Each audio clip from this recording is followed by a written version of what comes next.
Brava Endeavor. I can't full screen this video because that's fun, but you have to literally AFK DPS.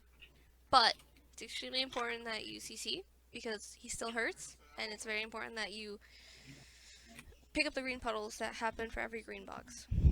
Each one of them only has a 2-part rotation. One is a generic hit, and the second part is a CC. This guy is a knockback, the other guy is a KD. KD after every single box, or stun as long as you guys have enough of them.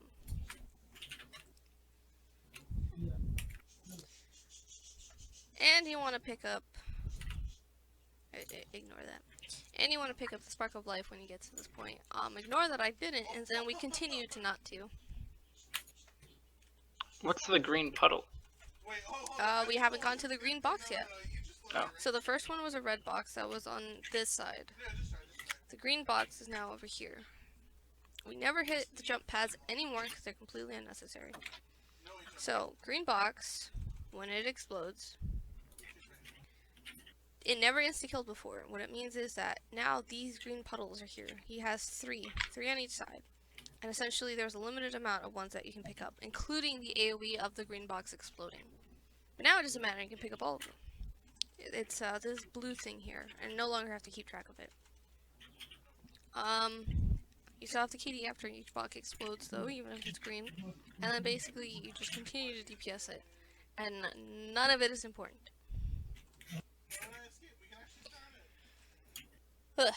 Alright, boss 1. Alright, so boss 1, how this works is essentially you need, at a minimum, I want to say 10 to 11 people. You absolutely need, at a minimum, 10 to 11 people. Depending on how fast you can push it, of course, and how much mech damage you can afford to lose. So essentially, how we set this up in our party, I have every single melee split up so that way when we go into the boss, nobody is touching each other and nobody ever touches each other. So you can see on our map, yeah? There's melee, melee, melee, melee, melee, melee.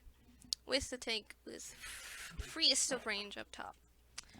So essentially, before, when you would bumper cart people with your opposite buffs, it was almost impossible to have too many melees. You couldn't. Because then somebody would have to either be a 5 KFM and say 8 meters and try to DPS what they could. With partners being arranged, if possible, right behind them. So, basic rotation, it's very simple. Front punches into a knockback, into a 3-part punishment, into Star Strike. With, on a timer, he'll do the missile drops, which you have to share with people, which are less consequential now with the nerfs. So frontal punches into knockbacks that I didn't get stealth for, into the 3 RNG puddle punishment, so it can either be outside or inside. And after punishment is always the Star Strike attack, which we HM, which I didn't have HM block for because I didn't get stealth. After he does this dash away, he has a CC, and it's exactly like the weeklies. If he's completely standing, it's going to be KD, and if he's ever crouching, it's going to be stun. And you can only use those CCs, because if you use other CCs, they will completely not go through, and they will completely get ignored. So you can essentially blow everything and hope one of them works. Rotation, frontal punches into knockback, into what would have been the punishment. So now he's doing the sharing, and then it'll continue into the punishment right after. So how do you share? Yes, so with in mind that he's doing punishment right after, so you don't get like cucked because you're about to use some dashes, that you have to be ready to go back to the boss and iframe the punishment. So, sharing. Essentially what happens is 2 missiles get dropped down, and the timing is right after the second missile. So, every time he leans back like that, he's going to shoot missiles. So, he's leaning back to indicate missiles. So, I leave the first one at the boss, Everybody has their own meetup spots. Me and Shio's is on the little markers on the map. So this little thing, some people do this circle and this circle. As long as you understand where you and your partner are sharing, you just go to that spot, because there's too much of a desync to go where your partner was, because they're no longer there by the time you get there, and their game registers where they were. So the first missile is about to hit. We all leave it there. I usually come almost to where I'm about to meet. I drop my second missile there, and as soon as it drops, he does the attack. So it's about to drop. Go to my meetup. We touched. If you don't go up into the air, you did it at least right. So all you really have to do is just touch somebody. It doesn't matter what their color is. You touch them, you demagnetize, and you'll get grounded. You will not go into the air with a deep wound. It's not too hard to time as long as you have enough performance and MS to understand that it's after the missile drops. So as long as you get a timing for it otherwise, it's like if you have high MS and you know it drops midway, let's say, all you have to do is know at what point it's dropping to touch your partner, and all you have to do is touch. Any questions about that, sir? No, that was simple. So he's continuing up with the punishment into Star Strike. So we are at 91%, which means he's phasing at 90, which means the furthest 3 red markers have to get out ASAP, and nobody else is allowed to be far. So I go. Oh, he's dashing. He's still at 91%. We got baited. Crouching, stun, 90%. Every time he jumps, the only time he'll ever jump is to go to middle to phase, and jumping in the air to end phase. That is the only points at which he jumps. So I go to about 15 meters. Everybody else basically has to be at 10 to 12 meters to avoid the knockback and catching mark for the gear. So it's basically up to everybody to not be too close and then get knocked back and then into somebody's way, or be too far to accidentally pull marks. If you're blue, you don't matter yet, so you can be wherever you want. Do you get to? Is there a way to decide what color you are before the fight, or is it random? So how this works is basically by meters. If you can see here, this entire section here, right? The first, it's not dedicated to these meters specifically. Basically, whoever's closest is going to instantly be red, and the person instantly behind them, however far away they are, the very next for this person is going to be blue. Then the very next person is going to be red. And it doesn't matter how far apart you guys are, the next one that is further than the previous will be the other color. So basically, at the start of the fight, you can see everybody on this map is at a different location that corresponds to where they'll eventually meet up on the boss and their meters. So I am here, I'm the 12th one. So you can see that here, I think somebody's like 11 or something. This is like 13 meters. I think this person's closer. I think he was like 10 meters. Michael has to go in, or tank has to go in, so this person does not matter. It does not matter what the tank is, because the tank is going in, everybody else is waiting. So to not pull aggro, that is why the tank is dedicated to 1 to 8 meters. Because if you get any closer than 8 meters, or 8 meters or closer I should say, you will get aggro. So basically somebody can sit at 9 meters and basically not get aggro, so you just sit there and wait for your color. If you have a class that can go in and not be too close, like an approach class, so BD tank, hits X, you're instantly at 2 meters. If you're a class that doesn't have to approach to engage, you can walk in immediately and be the second marker. Because it doesn't matter what your distance is, if you're behind the tank, you're instantly going to get the next series of colors. Phasing. Alright, so he's jumping. Again, the only point at which he phases is jumping. And we all go to our spots. So how we determine where we want to go is down here. The 3 red markers go to the bottom. And they lure blue gears because they lure opposite colors. So this spot is essentially a danger zone because it's coming out of the boss. Because essentially what happens is the only missiles that can spawn on the top are the blue ones, and the only missiles that can spawn on the bottom are the red ones. And essentially, whichever ones spawn, we need to get to the missile with the least amount of distance and the least amount of people between them. So if it spawns here, they shoot this way. And ideally, everybody's in the center, so you don't want these gears getting tossed across the map and cutting through people. So essentially, they have to be down there, and the balls, the reds, can only spawn over here, so you don't really want the gears too far away from the ball, because you have to travel a certain amount of distance. What ball? We're gonna get to that. Alright, so, like I said, the reds have to instantly move out. Phase 1, part 1. There's 2 parts to every single phase, and something slightly changes in every single one. Alright, so, as soon as he marks... Here, let me do this. God damn it.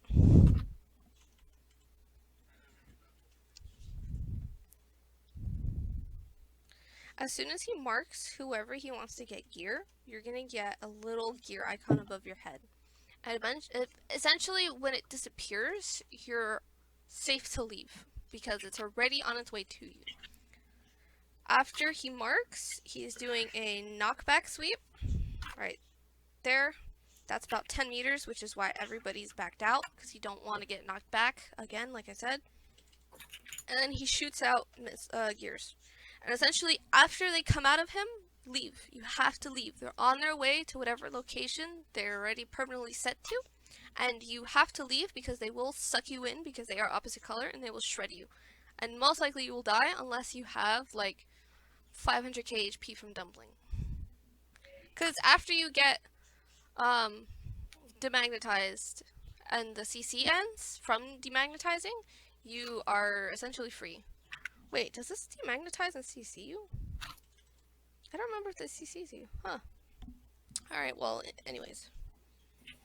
So, after gears, a ball comes out. The ball is the mechanic. The ball indicates where the gears are going to get pulled to. The missile is basically the mech damage. So we're killing this missile. The missile is either going to kill us or we kill it for mech damage. Those are our only 2 options. This is the entire point of the fight, is the boss is shooting out missiles, and it's either going to kill us, or we kill it for mech damage. So, like I said with the balls, the only 2 locations can be 130 or 430. Essentially what's going to happen is 1 rotation clockwise is where the missile will be. So let's say we get this red ball. The red missile will always be here, because it's 1 rotation. Let's say the red ball spawns here, the red missile for it will spawn there. It'll always be clockwise. So if mechanics is happening over here, mechanics are going to happen over here. Same with the other location. If it spawns here, mechanics are going to happen here. Because everything rotates 1.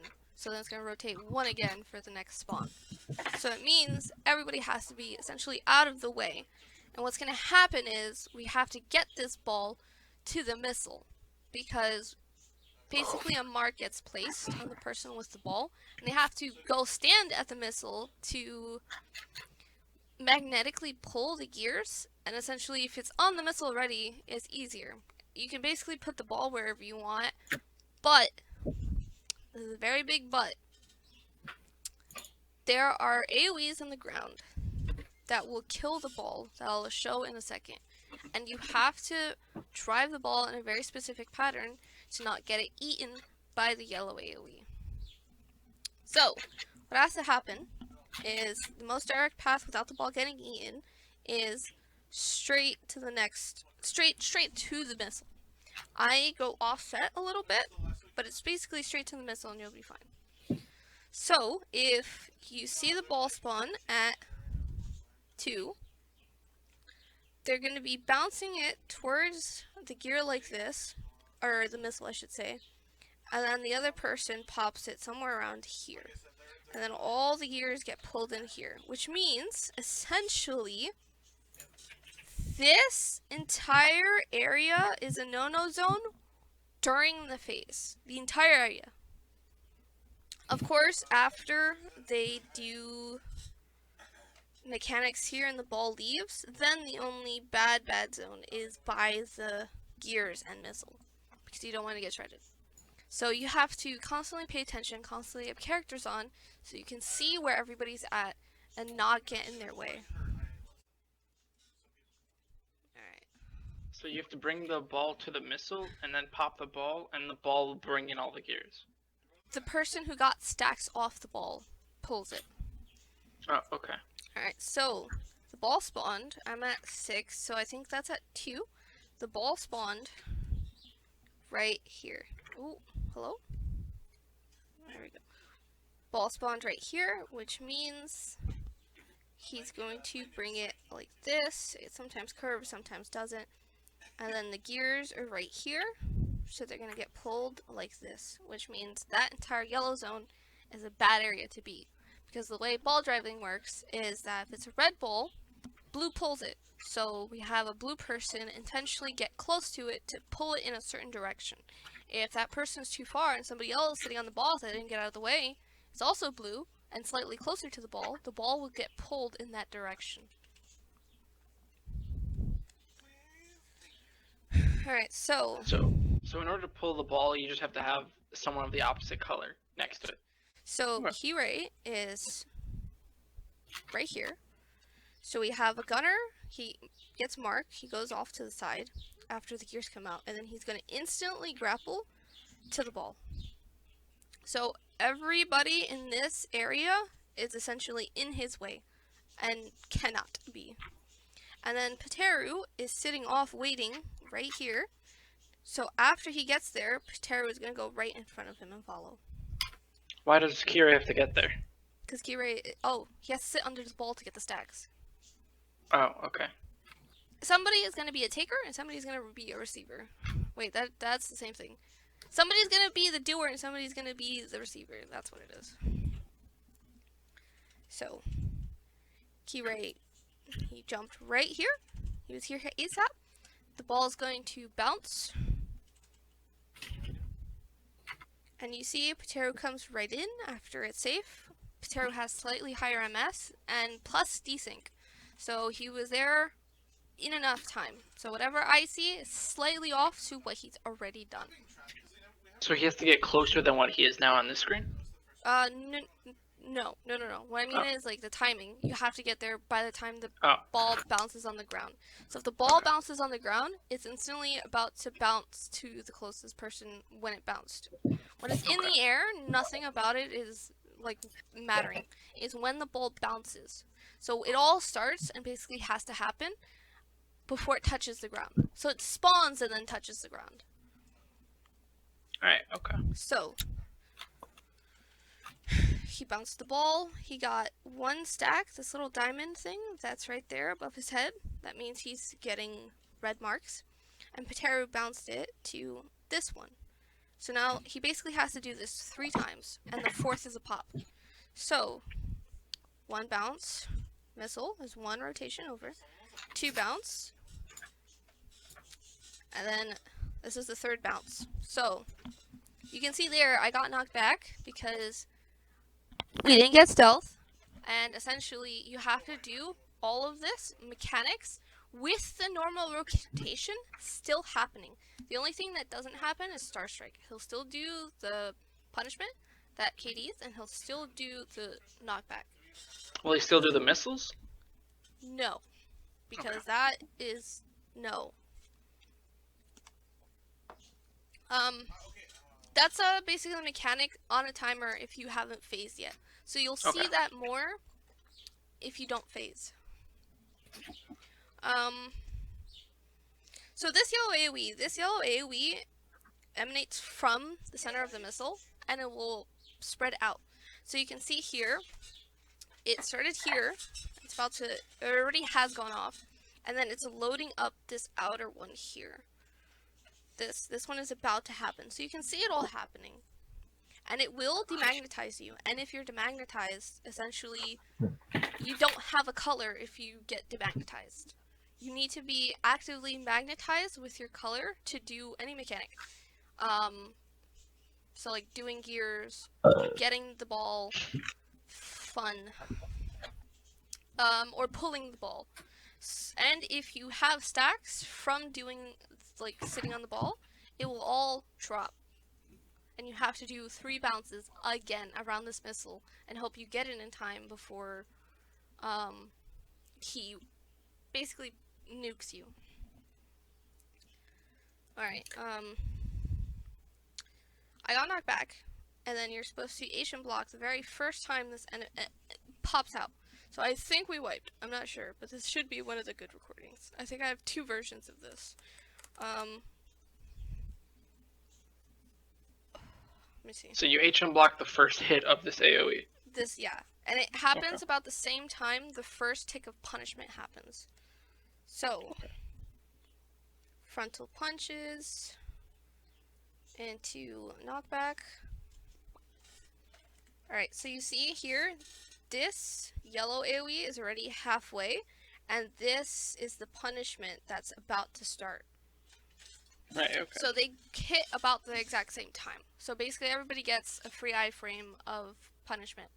But you don't get it the 3rd time it hits, because it's technically out, in, out, or the opposite. So if you're out, and then in happens, by the time out happens again, the 3-second refresh on Hangman block already dissipated. So everybody has to be careful with that. Alright, so you can see this is just about to hit, and there's still a few seconds left on when punishment hits. But with the refresh, you can get both. Alright. I didn't have my zoom on this one, so you can't see what's happening. He still does this, you see, and it's usually right after the whole punishment. And again, he's crouching, so you have to stun. They're doing pulsings. After the 3rd bounce, the blue just has to sit under the ball to eat it, and the person with 3 stacks sits on the missile, and when the text pop-up happens, I don't know if it did. Yeah, Magnetime Storm. As soon as the text pop-up happens, their position is locked in. They can technically leave, and all the gears that we shot out before will get pulled to this missile and kill it. 3 will kill it. Okay, that's not true. Each gear does mech damage. 3 of them kills the missile. So if we only get 2 gears, or 1 gear, which is very possible later, we get only partial mech damage, but it does not wipe us like it did before. Alright, so you see. How would you not get all the gears? Phases 2 and 3, there's an important mechanic that changes. So we'll get there when we get there. Get there when we get there. So, Magnetic Storm, his location is already locked. He's already walking away. The 3 hit it, and it dies. So, essentially, the end of every missile is the end of every part of that phase. So there's 2 parts to every phase. So part 1 is done, because we have to do red and blue every single phase. Oh. So, red finished. Again, he's about to jump into the air. That's when we sheath. That's how you know you sheath. Immediate indicator. And part 2 instantly starts. And it's the same as what happened at 90%, except it's flipped. So now the 3 furthest blue get marked for gears, and blue ball comes out. So he's about to do the knockback. As soon as he jumps back down, he marks them. He shoots them out with a knockback. So again, can't be too close unless you know how to iframe. I ain't got in my way. Because like I said, the missile was right here. This little missile thing. And the ball spawned right here. Right here technically. So all the mechanics happened here. Which means when rotation, everything is going to spawn right here. The ball goes here. So Mr. Piteru Senshigo here is waiting right here. And I'm ready to pull it in this direction. To one clockwise direction here on this circle.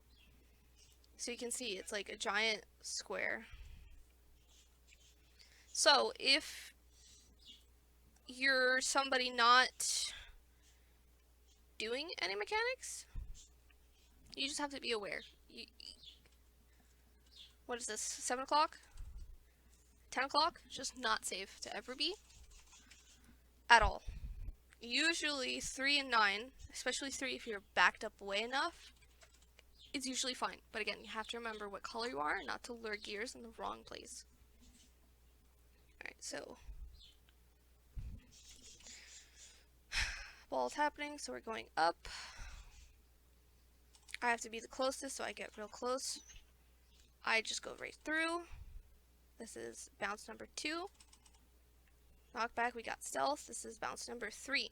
You can see punishment is about to start, and this is about to go off. So I'm about to HM block for it. Oh, I already HM blocked for it right here. This is bounce number 3. It lines up so he just stays under the missile. And I am pulling it this way because away from the gears. I go to 6 o'clock. Oh. This is the shortest distance, so I don't have to go all the way around to 6 o'clock. So I basically go like this, and then I go back. Why do you have to get to 6 o'clock? That's my position when we're not. Oh, for the next phase. Yeah. Because basically right after we're done, we go back to position. Okay. I pop the ball after 3 bounces. He gets 3 stacks.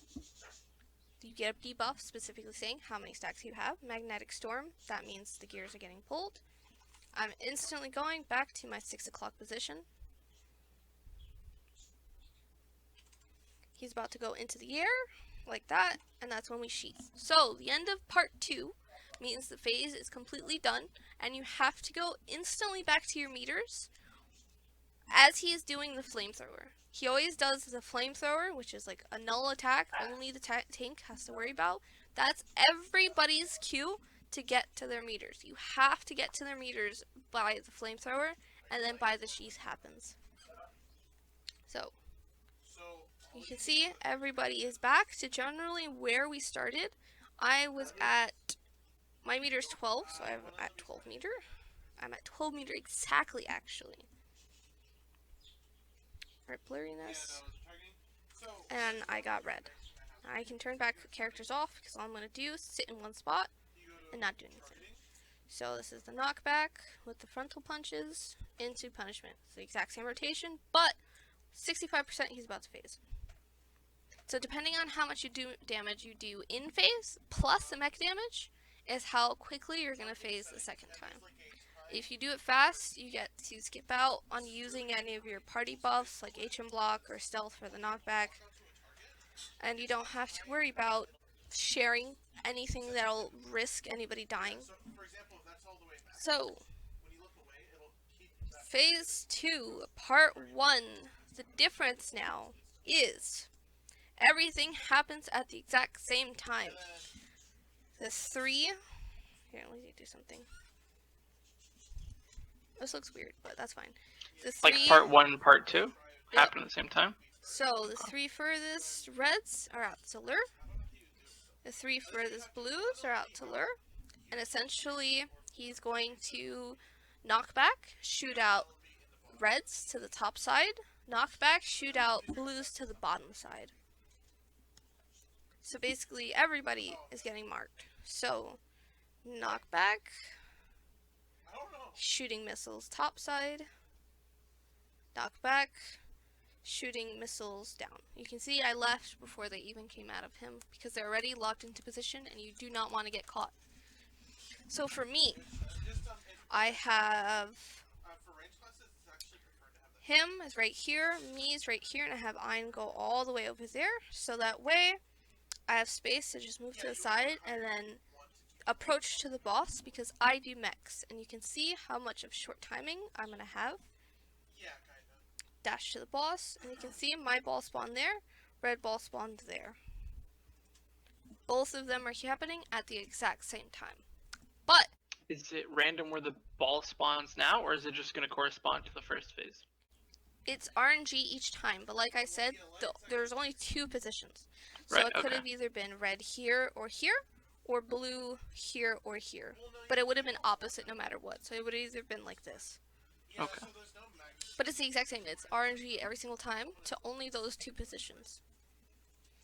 So that means mechanics are going down here, mechanics are going up here. They correspond to these little circles on the ground, because that's where the missiles are going to go. Here's the problem, is that missile for red is happening ASAP, missile for blue is not. Which means, while Senshigo is luring the red ball, I'm juggling the blue ball. When I'm done juggling, and he's done with red ball, he's going to come up and swap and take the ball from me.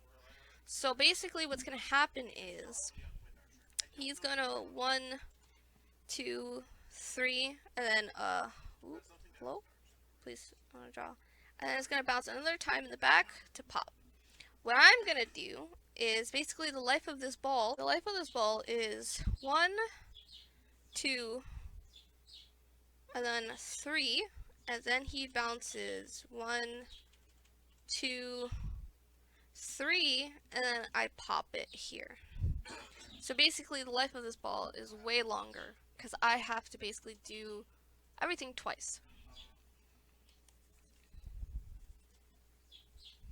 Alright. So, if the ball gets pulled by an opposite, it gets pulled fast. If the ball gets pulled by a solo puller, it goes really, really slow. That is the difference. It's juggling it is delaying it. So what do you mean a solo puller versus? I am taking the ball and pushing where it's going. So you see how the ball outline is here and I'm stepping on the very edge? That's how I tell it to go here. But you also delay when it's going to jump?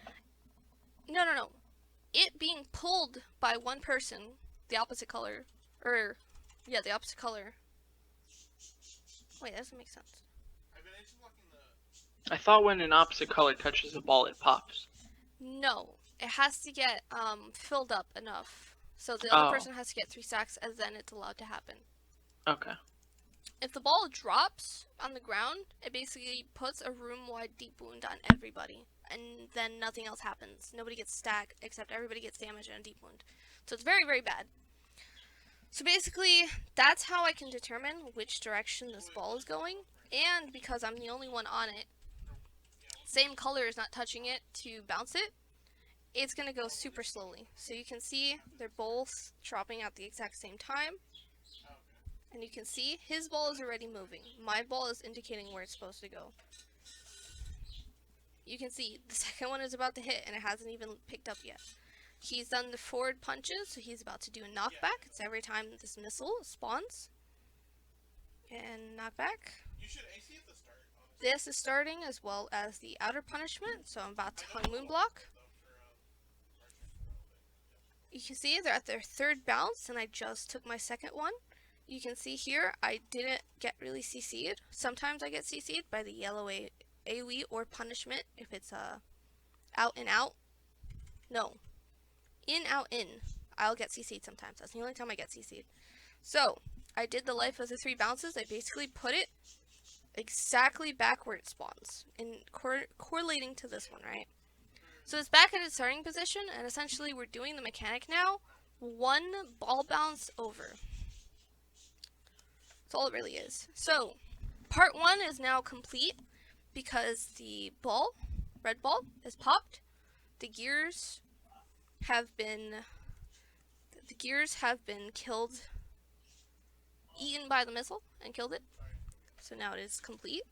And he's about to jump into the air because he finished flamethrower, or he's about to start flamethrower. Yeah, he finished flamethrower, so now he sheaths. Part 1 is over. Part 2 is basically only this ball. So you can see the 3rd bounce is now 1 off. And you can see I'm basically brought the ball like this, and then I brought it back because I'm trying to go my way back to 6 o'clock so I don't have to run across the map and be in the way of more people. So I HM block, I pop the ball, I get out of the way. Ooh, what? Why did it pause? I get out of the way because the gear is about to cut right through.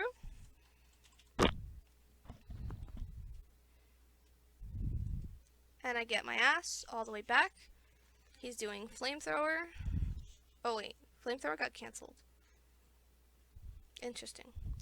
Everybody is back at their starting meters, in their starting locations. We wait, we get our color, and we go straight back in.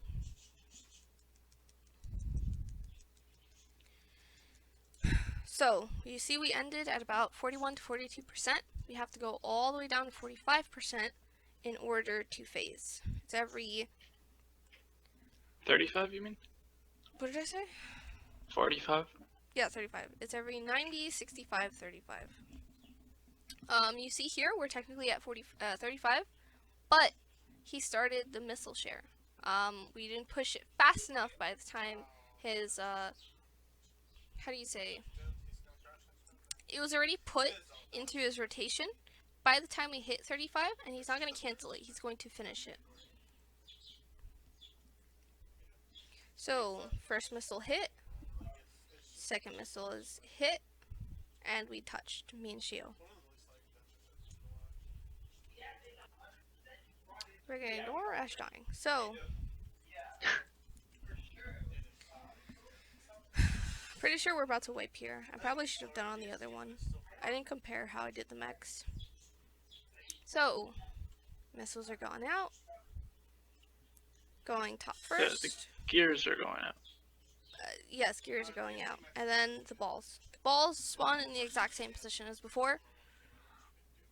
I got really lucky because essentially what I'm doing is I'm dashing to the boss and then walking to it because that's the fastest way. Because sometimes I might have to dash to the boss and then go over here to this ball spawn. And this fucker right here is always in my way. So, you people have to be aware of who's doing which mechanic, and if it's a melee and they have to dash and cut through the boss to get to it, just have to be aware that anybody in this area of the boss cannot go in after marking or after gears. They cannot go in too fast. They cannot.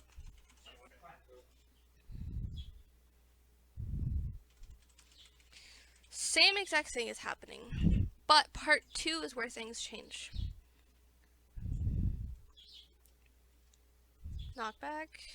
You see the hung moon block. I'm pulling the ball this way. I'm pushing the ball, juggling it towards back to where I came from. There's always a CC while half the group is doing things. Alright, so, very important. Magnetic storm happened. The gears already got shot out. Very important. I can't see in this video. How do I, what's a good shot? Oh wait, it already happened.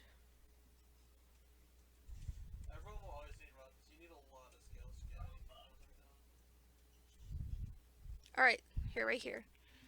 See how there's a gear right here and a person right here? There's a gear right here, there's a person right here. You see how they're red? I can't see if there's anybody in the middle or on the side. I think there should be somebody around here. Well, there's a red gear to the right. Where do you see a red gear? Oh, that one might have fucked up. Oh. So, what's supposed to happen is there's supposed to be 3 gears right here on the map, and then 1 person right behind it. Because essentially what's happening is these gears didn't exist when... Oh, fuck, this was supposed to happen in phase 2. Shit. Alright, so phase 2 onwards. I'll just add it in later. Essentially what's happening is the gear spawned... How do I do this?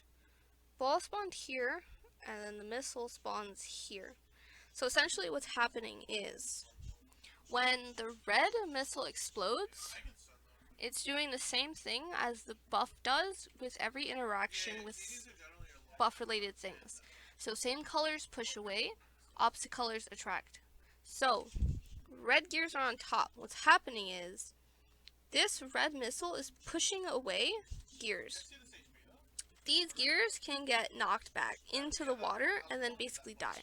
So what we have is those people in front of it that are red to push the gears back to where they were.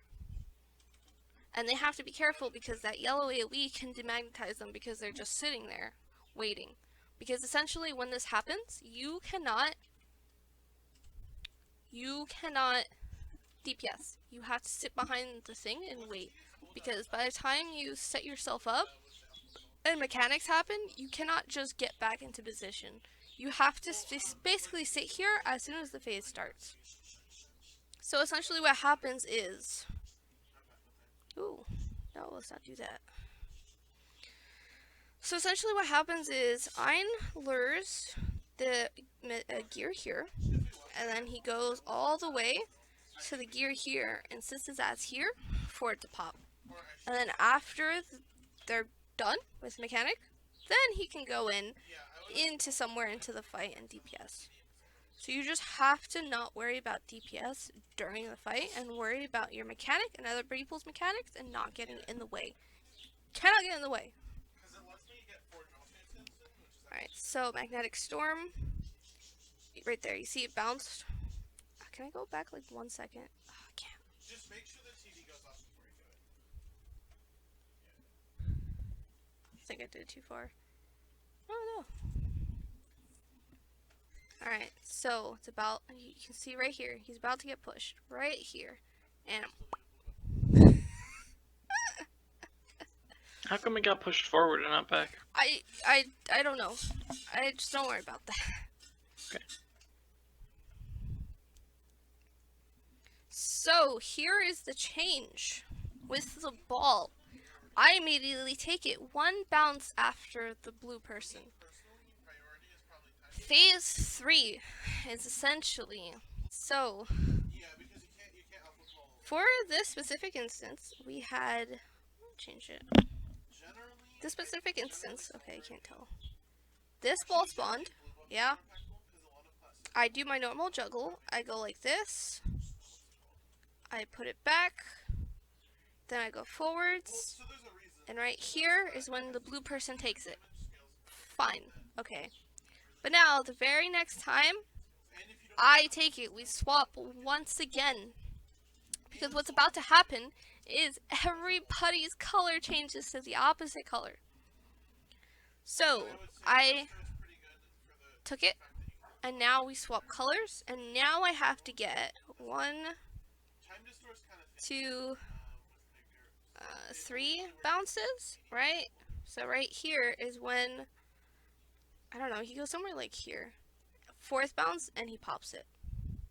So you can see, driving this ball without it getting hit by the LOE is very complicated. You have to make sure it does not bounce while he is doing mechanics. What happened over here? I got pinged. Alright, we're good. So, he took the bounce that was down here. It bounced. I'm about to take it. Instead of pulling it, I basically pull and take.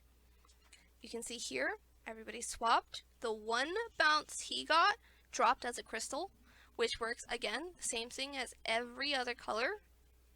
the way every color mechanic works in this dungeon. So this crystal now exists on the ground, and if he touches it, he demagnetizes.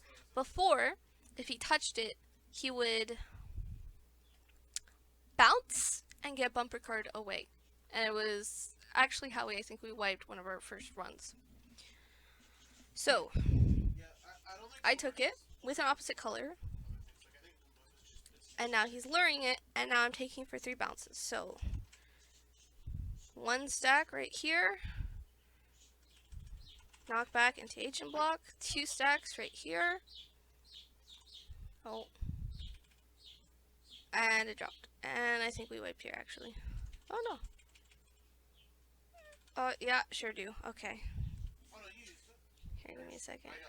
Don't worry about that. Don't worry about that. None of that happened.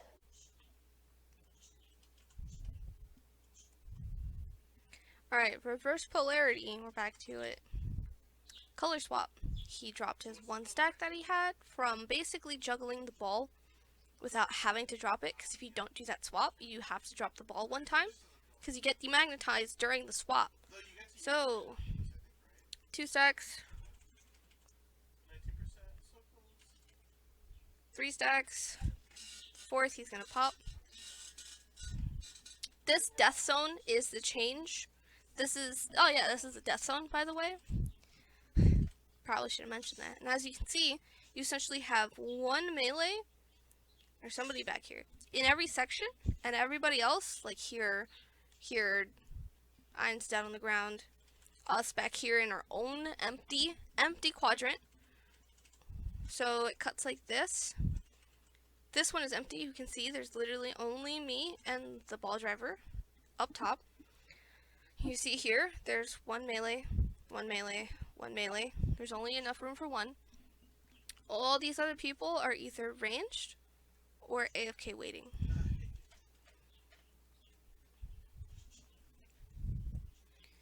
Magnetic Storm, it's about to pop. I don't have to worry about this yellow EV because Magnetic Storm already happened before it. Then part 2 is now finished. You can see he's doing Flamethrower, which means he's about to end into the sheath. But we have to get to our meters, so that way we get our colors again. Every end of the full phase, he reassigns colors. Which is why I'm dead on the ground means that essentially anybody Ein and down will get the wrong colors. So this will mean that these 3 people will get the wrong colors. Usually what we have is this person will fill in, and then this last one will no longer exist, essentially. Because all it matters is the order and not what meter you are. It's just the order. So this person is essentially role free, so that way he can swap out and take any color or do any role if needed by whoever died. Alright, so he remagnetized the area, and now I'm getting back from this missile, so I go this way. Whichever one is more... Oh, never mind. Okay. Don't worry about that. Don't worry about that. Don't go around the entire long way. Don't. And then you have to fill in these spots again. Punishment into the Star Strike. We HM for it. If it was up, yeah, I HM. The dash is always into the CC, and then basically it's the complete normal rotation until it dies. And that is the entire fight. Nothing changes, except no more phasing is going to happen. It's just going to be this until it's dead. So you can see, can I make it go away? Please? Okay. Our enrage timer is basically right there. Oh, please. Right here. And our HP bar is right here. So we had a lot of room to essentially miss the mech damage on 2 of them if we continue our DPS how we are now and got the 3rd one. So basically, your DPS incredibly matters, because if you die easily to outside of phase rotation, you're not gonna last too much for this one. But this is like the easiest rotation. Even after all that, even getting mech damage for all 3, even having our top do, what is that, 10, 8 mil, 8 mil, 6, 6, 6. We're not gonna worry about that. I do mechs. You were doing mechs. You can see that even with all this amount of damage, still need quite a bit. So don't worry about DPS and worry about doing the mechanics and not getting in the fucking way of everybody doing them. You can see I have this mark above my head. That was for everybody to know that me and Patera over here has symbols. You basically get out of the way. He is the giant living traffic cone. And that is it.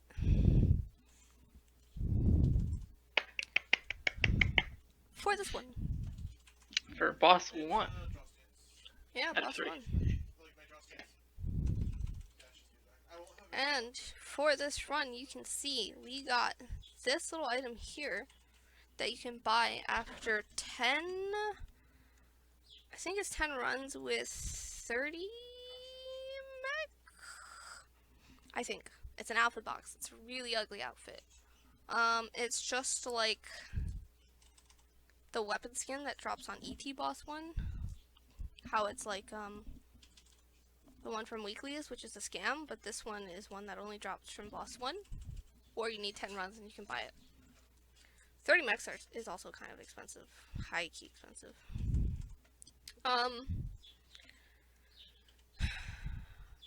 That is it, I think. And I really have to pee, so I'll be right back. Yo, Ein. Could I get your notes from that? I think I missed a few things. What? You think I was paying attention? Hold on. What? You weren't writing notes? Dude, we're not gonna do well on the test. That's okay. You can just cheat on it. Oh. How am I doing that? See, when training, you just have to like put the $20 bill under the test, you know. And Oh just my turn it gosh. at the same time. Interesting. Is that what you use at the strats? Yeah, it's these strats. Nice. Works every time. Alright, so boss 2 is not a boss. Boss 2 has 3 legs, and basically you're whacking at each of his legs. And you basically have to get them down to 1 HP 2 times. So there is a bot here, a bot here where everybody's standing, and a bot here. And there's a leg here. How does this work? I think a leg here and something like a leg here. And the reason for this is because phase 2, there's going to be a leg here, a leg here, and a leg here. So you can see that these bots are in between these legs. So essentially, we're gonna purposely put them in between, because phase 1 and 2, we need these bots right here, these bots, alive the entire time. After phase 2, when we're about to finish whacking at their legs, it's no longer relevant. But until that point, we need these bots alive. If they're offset at all, depending on the phase, they'll die by various things happening in the fight. And if they die, you essentially will die, or you have to go steal somebody else's bot every single like 30 seconds or so. And it gets really fucking annoying. And then you basically don't ever do damage on your leg. So, it's incredibly important to position it. So, something I found on a different guide on YouTube that I saw that was really helpful. We restarted the bots so they all spawn in the same location, and then we'll engage. But essentially, there are box on the ground, right? So it looks like this, this, and this. But we're only worrying about these two. What we're doing is you're either going to place it in the middle of them, but no more further than this spot right here. So, ooh, no, don't worry, 3 times the charm. So you can see I'm standing right here because what is about to happen is we just reset the ads or mini bots. I threw my soaring falcon and it's going to come to me right on this spot. We're only fighting the bots at the very start. The bots and only the bots, because if you do not kill this bot in the next 10 seconds, you're dead. So you can see it's going by really quickly. As soon as it dies, it basically sits its ass and stays broken right there. And what's going to happen is this text pop-up, detects visitors, will appear. Yeah, so every single detect, he's going to put this giant AoE that will scan the room, and basically this area behind it, he physically cannot see. It's a blind spot for the mechanic. And if you don't get in this blind spot, he will mark you for your death. It happens in the weeklies, and essentially it puts an AoE on you that insta-kills. It's an AoE, so if you go back onto the legs to DPS, you kill every single other melee on top of you. It's an AoE death. So if you're not here, you're gonna go fuck off somewhere here in the corner where nobody's at and die. So I saved my talisman, my Z is about to come up, right? You can keep whacking it because it gives you stacks if you're waiting. And basically you go in full ham on that leg. I do essentially every mechanic. So, as all of this is happening, every single leg, so the legs that spawn here, this one is the phase 2 leg, get a little room right here. This little room spawns ad. There's a room up here for that leg, and a room, I think it's somewhere over here for this leg. It's usually a good spot so that either phase you're able to run to this door. So, as for the detect, you saw I only have a few seconds to barely put my opener in, and I had to run instantly, me and Long. So, me and Long are running right here, ads open. Be careful because this is a death zone, and it's really funky too, so like right here is where you die. So you have to be very careful. You can see that for some reason, the BM is very buggy. And he got aggroed before these guys. So he didn't walk up with them. So the CC is a little funky because we have to CC them instantly. Because what will happen is this BM, they're coming out because we're fucking with the bots. Their job is to come out and repair it. So, actually, this is a good example. Long came in, he KD'd them, and he's gonna instantly AoE them down. I'm gonna come here and then take this BM from repairing our bot. Oh, I can't see it. So, the bot, once it gets full HP, it's basically gonna walk around again, just like it did at the very beginning. One of the things that can kill your bot is this attack right here. This attack. So you can see the edge of this is right here, and our bot is right here. If it's too close to this side, you can see it'll clip it and kill it. The AoE though is very RNG. It can either be like this, or it can be out where the legs are. So it can be like that. Where's the other leg? Somewhere over here. So, either one, if it touches this, it will kill your legs.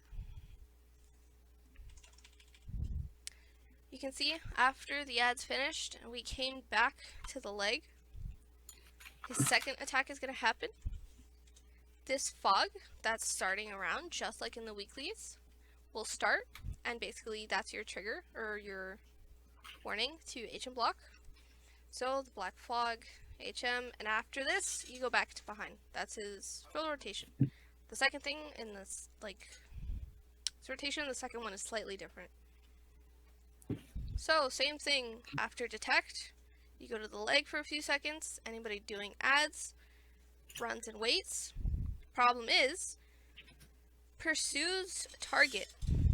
The furthest person in the room gets a mark, so that way they can get a laser that I don't have POV of, I don't think.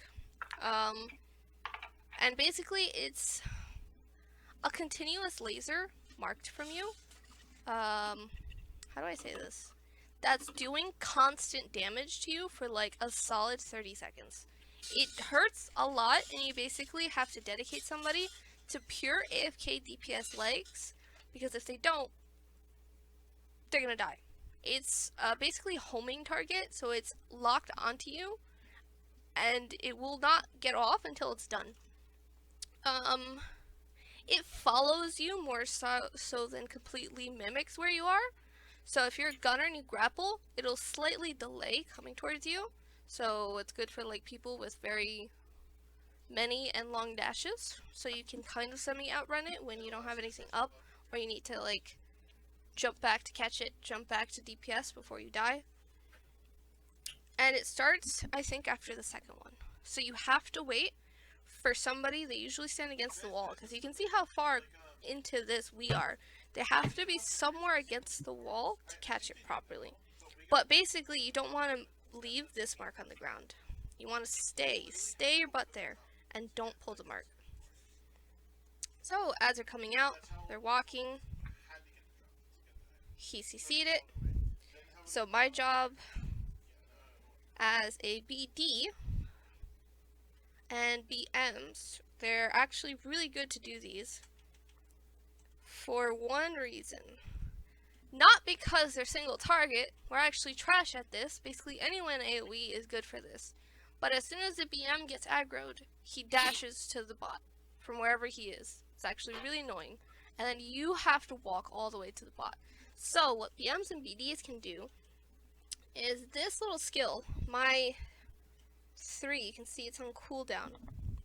My block approach skill on 3, ankle biter, it says right there, block approach. Essentially what happens is for 6 seconds, that BM cannot dash at all until the block approach is complete. It's the same thing as like PvP, they cannot use any approach skills at all. And he'll basically just sit there fighting you, but usually he dies soon. But you can see how quickly he dashed the first time, especially if he bugged out and didn't walk up properly. So they're very useful for that. And then I have the warden here to AoE them down instantly.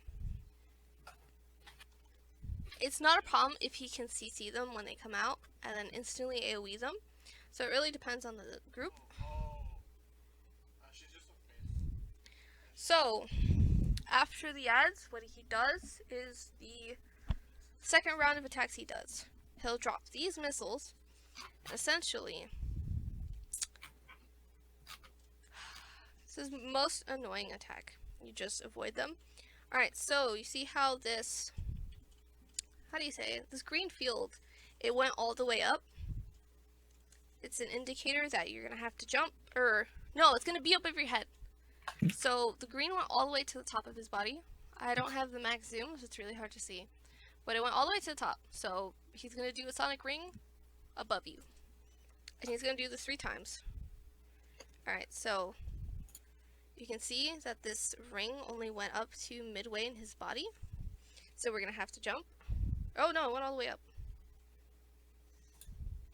Fuck.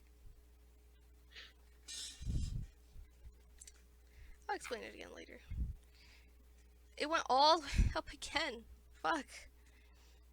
So you can see, we basically got lucky. It's complete RNG. But I don't have any good footage of him doing that other one, so... Rip. If it goes all the way up, you just have to not jump? Yep, just not jump. Okay. So after that is detect. Just like the black fog, that was basically his rotation in the first part. The jumping one is his rotation in the second part. And again, ads come out. We DPS them, my block approached. But all the legs are about to be 1 HP.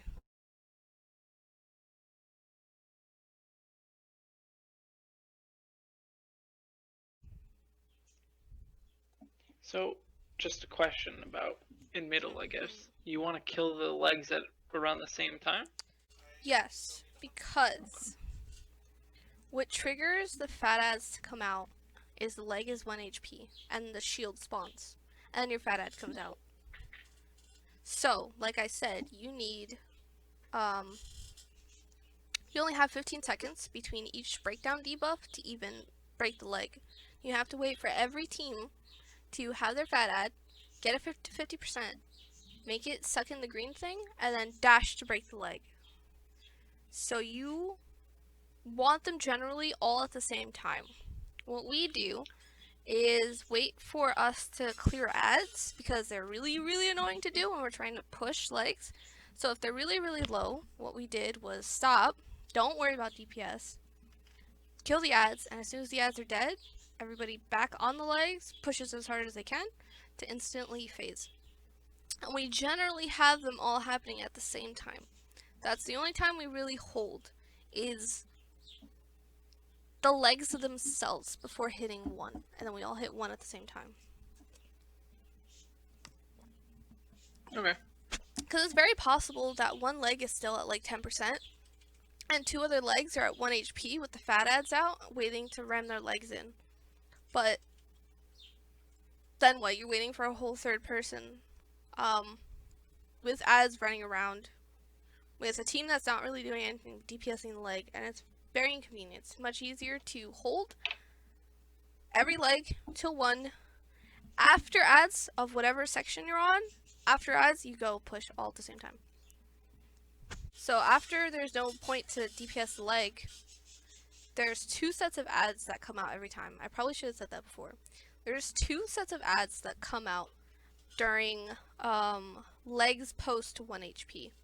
So while that person fighting the fat ad is over there by the green puddle doing their own thing, everybody else not doing shit has to go sit and wait by that door and kill two sets of ads. After two sets of ads is when you all go down to 6 o'clock and wait for your leg. And I realize what's happening because I do the mechanic. Basically, I sit and wait. He's about to do this laser. This is the laser that isn't on the side. And what happens is, there's going to be multiple green puddles around the map, and a big, round, fat ad that's going to come out of the doorway. What's going to happen is, one person from each leg has to instantly aggro this fat ad, or it's going to jump around the map. And it's very important because we need one at each leg. And essentially, one person is dedicated to driving it in a certain location to pick up one of these green puddles and to slam into the legs to break them. Nobody else is allowed to fight them because we cannot have aggro change and we cannot complicate where it's going. So, I'm over here. I aggroed it. You see there's a green puddle here. I want the furthest one so I can get out of the way. I'm luring him to this green puddle. If you touch it, you pick it up, so you gotta be careful. You can see everything is still happening. It's very hard because I can't see. And everybody's basically doing... The boss doesn't do anything new. He does the same rotation. I think we're either about to HM block or already HM blocked. He'll still do the jumping rings, so you have to pay attention or have somebody call it out for you. And he'll still do the slams at each leg that just aerialed me. Really annoying. So while all of that is happening, you have to get the fat ad, whoever is dedicated at each leg, to 50%. Did he pick up the puddle yet, or no? Nope, I have to get him to 50% to make him do it. Oh, okay. So, BDs and destroyers are the best for this, because essentially in his rotation, he dashes. And if you grip him, and put him where you want, he doesn't dash. So otherwise, if you don't have that, you have to understand his rotation and make him dash into the green puddle, which is like really fucking annoying. So he did the rings. Don't worry about me. He has a shield because he's after 50%. I gripped him and I fucking slammed his ass, and then he instantly starts the mechanic to the green puddle. And essentially what I have to do is sit and wait. This hurts a lot. I assess to iframe, I sit behind it, and he's gonna break it. So, it's broken.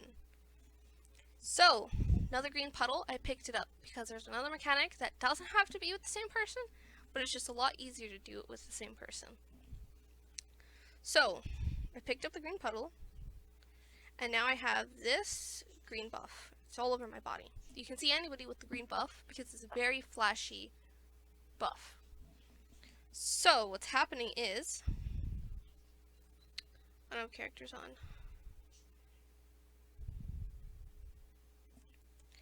Over here, you see him collapse. One of the fat ads, whichever one spawned first, will drop a saw blade on their section. And basically, there's one saw blade for the entire I'm just gonna draw. There's one saw blade for the entire phase for everybody to use, and we need to use it 3 times. So this saw blade right here, you can see it's an item to pick up. It's a saw blade, and it basically has a limited lifespan. If you leave it on the ground, it will despawn. If you pick it up, okay, it's in your hands, but it still has like a limited lifespan. We can't just sit with it, but it spawns near the beginning, so we need somebody to pick it up to keep it from immediately despawning before we're even able to use it. If you put it back down, it's going to continue its despawning.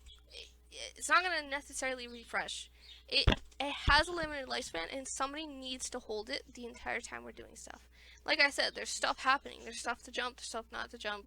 There's the feet slam that are happening to each feet section. So gotta hold on and take care of it. It's not going to instantly leave, so you can see here it was there for quite some time before it even started flashing that it was going to despawn. So there's a lot of time to have with it. And basically waiting for that saw to get passed around. And in order to use the saw to cripple his legs, you have to have one of those green buffs. If you have a green buff but aren't cutting a leg, it's basically a big DPS boost. So any extras, you can see that there was 3 on my side. 1 to pick up the ad, 1 to pick up for me to cut. There's 1 extra backup in every leg section for either DPS, or if the green ad like fucked up, or if your buff to cut the leg despawned. It's 2 minutes though, so it should like last a long time. So I have this green buff. You see it's very flashy. Oh, it crippled this leg. Okay, so he cut this leg, so you can see here he's walking up to me. We meet halfway. He's about to drop it. You can see he dropped down on the ground. I hit F. And here's how the saw works. There's only 2 buttons. Put down and attack the leg. If you hit LB and cut the leg, it puts you into a very long animation lock. And the problem with this animation lock is if you accidentally cancel it by hitting L and B again, it's just going to straight up cancel it. You're just going to like use it up. And it used up your buff. But now all the buffs are gone because everybody's getting ready to go up the leg. So like, it's done. It's over. So basically you just hit L and B once, and once you start, you just hold out. So, something I didn't mention before is the only time you can cut the legs is when breakdown is happening. And it basically starts after the shield on every single leg gets popped. It's actually very staggered well, because by the time the first ad comes out, because the first leg hit 1%, is when it's starting. By the time the last leg hit 1% and their ad came out, it staggers well that they crush their first leg, and then the last person crushes their last leg. That breakdown, it resets every single time. And it's only 15 or 20 seconds long, I don't remember. It resets every time. So you can see it's 13 because he just cut the leg. pass it to me, and now I'm about to walk up. If you let 15 seconds pass between cutting the leg and... How do I say this? Cutting one leg and not the other? Oh, if you let 15 seconds pass between the last ram of the leg and cutting it, it's over. You cannot cut the leg anymore. You physically cannot cut the leg, and he's basically just gonna heal again. Essentially, you wipe. You have to start all over again. So, 15 seconds left on breakdown. I'm about to cut my leg. I just hit L and B and let it happen. It dashes you to the leg, so basically whenever you pick it up halfway, you can just instantly L and B from wherever you are.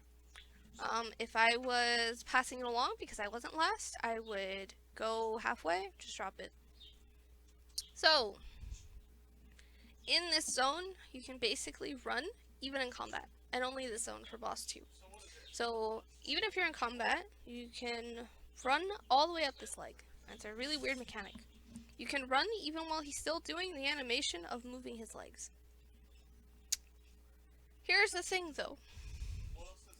You see how on the map, you can see almost everybody was next to me, but there's one person here and one person, oh, there's a few people here.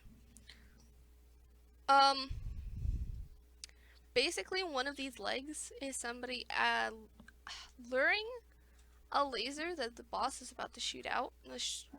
Will shoot and one-shot you essentially every time. So you don't want to ever touch it. It's just like the weeklies, except I don't know if it hurts more, but it feels faster and it's much laggier. Absolutely no frames on this. We don't even soul burn. We hold soul burn during this, which is the basically your prime time to do most of the DPS to kill him at all. And if you don't go past a certain point, you're not probably gonna kill him. Well, so it's Riptots, and it has a one-shot mechanic, almost. So it's very important that you let somebody on the other side of everybody to peg this eyeball, and then go in. So you can see here somebody hit it. It's starting, and then it's about to shoot a laser. For my group, we H and block this very first laser. You can see the laser, this little black box, is the exact opposite, so this is what you want to stick to. For me, my 27 frames about to be not 27 frames.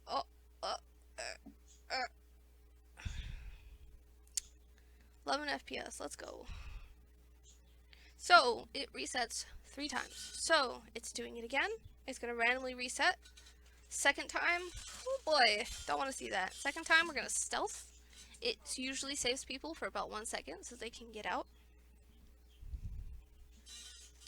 See, the stealth had gone off. You don't want to get too close to it. If you get too close, it will still hurt you, even if you're behind it. So, it just reset, and it's going to do it a third time, which is the last time. It's randomly following somebody. Rip my frames. Okay, the third time is the end of this whole thing. He's going to push you away. You're going to go behind a bot for detect. And that is the end. You start everything all over again like you just started. I'm going to try and pick a bot that I was near. I didn't get one. You got to run to a bot. You can try and aim yourself so you get pushed into one. But you just sit back and wait. I have to go all the way back to my leg at the bottom here. So you can see my leg. It started off over here. Now it's over here and the bot is still in the middle. This line is usually in the middle for where I am. So we do the exact same thing. We just start. Anybody doing ads has to leave soon. Pursuit can't be too far. Do the ads. You can see block approach. Now is when you definitely want at least 2 people doing ads, if possible, unless you have absolutely insane AoE and damage. So what's going to happen is you have the 3 guys that came up before, but also 2 spiders. These spiders are really fucking annoying. They will pin you down and kill you, essentially. So you can see we DPS this spider way faster than it had time to pin us down, and basically we go back, and then he's gonna do the same thing. This green attack, the lasers, the green fog, indicator to HM block, which is the end of that, and we go back behind for detect.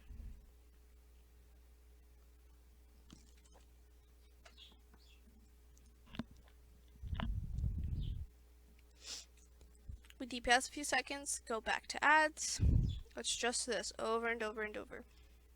You can see the 3 with the 2 spiders. I block approach so he doesn't run off. Try to CC them, but also save them because look, they pounded on me. He can DPS or CC them to cancel their jump on somebody. If they jump on somebody and they're lighting up green, you have to CC them or else they're going to get pinned. So you see this went all the way up. That was the overhead. Right here, it only went to the bottom. It looked pretty similar. Alright, we're doing this. Oh god. Can I make it go slower? I sure can't. Fuck. I can't draw and do both video tweaks. Alright, so this is the indicator that they're about to happen. So you can see there's green stripes all along and more will go up. They go all the way up above him, overhead. And then these green stay down here. They do not go up higher than this. They stay down by his feet. They will never pass by his feet. You can see. He's about to do the song jump.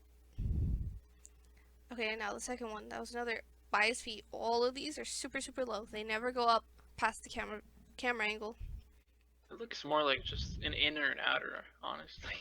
Sure, man. Sure. Okay. Are the bots healing? Or is that the BMs getting to it? I don't know. You would have seen the BM get to me, or get through me. It could have been from the very first run. The first time the BM went through, it might have healed that much. I didn't pay attention to the previous times we touched it during detect. If the BM never touches the bot, you're basically safe. It might heal a little bit, but it's not going to get up until it's fully healed. Detect, you go back. Don't wait for a few seconds. I wanted to use my stacks, don't worry about that. They came out. Oh, he slipped through because for some reason he dashes, flanking instantly. Careful, he slams. I queued around. I don't have a CC. Or, I didn't have aim on him to CC properly. So you see, it died because of this laser. He's about to black fog for HM block, I think. Yep. So detect, I have to go back here. Somebody else's bot came over for sugar to my neighbor. Alright. Ads again. You gotta see that I had to go all the way from here down to my ads. And I didn't have time to DPS because we didn't have a bot close enough. I'm pinned. Wait, I think he's also pinned? I don't know, that was weird. You can see they're glowing. You gotta CC it to stop it instantly. See, it's down low, so it was a jump. Down low, it's a jump. Down low, it's a jump again. If you have textures low, you can't see it clearly. Oh, I went to the wrong one. Don't worry about that. This is the guy that I have to fight. This is the clear one. Yeah, this is the clear one. Somebody else is hitting it, so I can't get aggro of it. This KFM knocks back, and it's really fucking annoying. So basically, you want to pull him away because you don't want anybody to black fog. Got HM. I think I just decided to. Oh yeah, I can grip him and put him straight on and just start it right away. I don't know who has aggro. I think it was Michael had aggro. So somebody else is waiting here behind this leg right there. Oh, Long had it.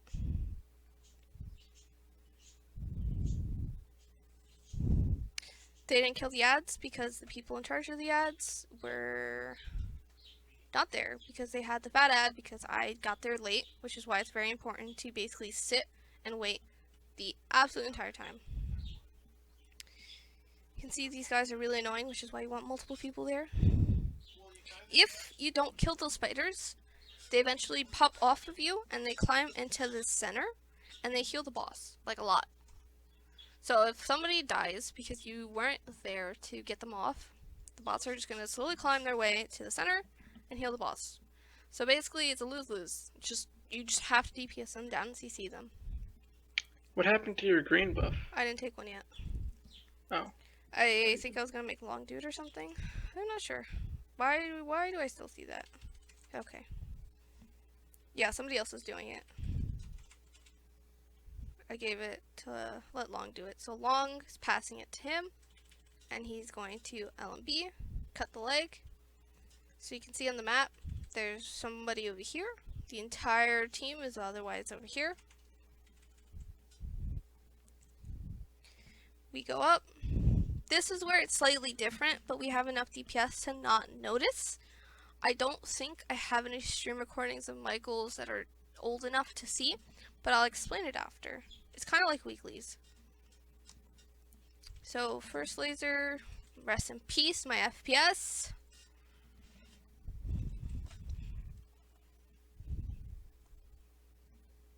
Second laser resets. We stealth the second one, the third one is on your own.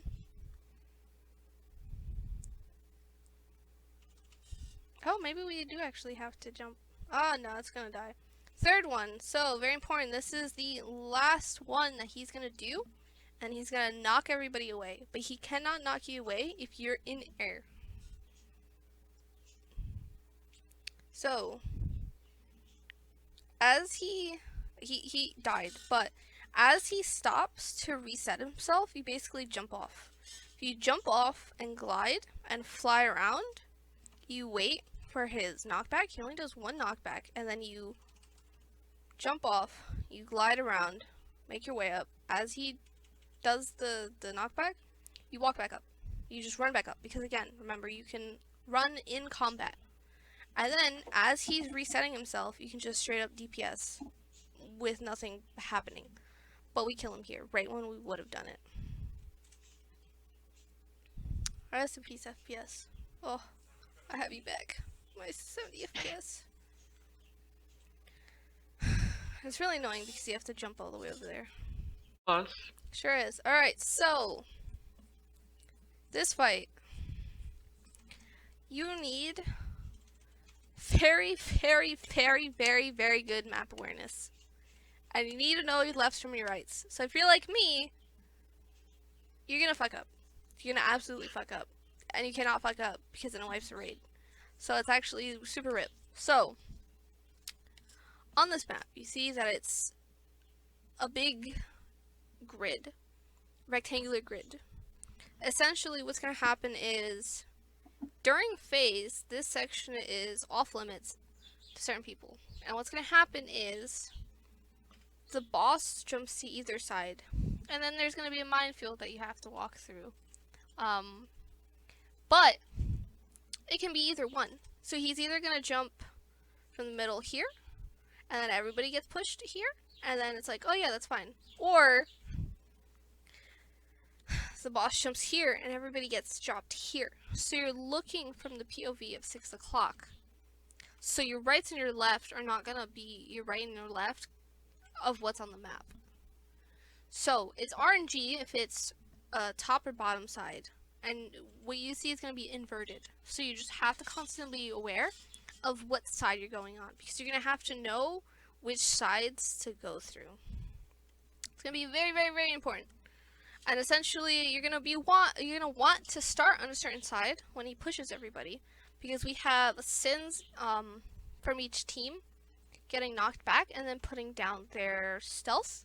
So everybody gets a movement speed boost. Because on this boss, you essentially want everybody to put 25 points of movement speed, because this boss does not allow you to dash at all in any form. No approaches, no dashes at all.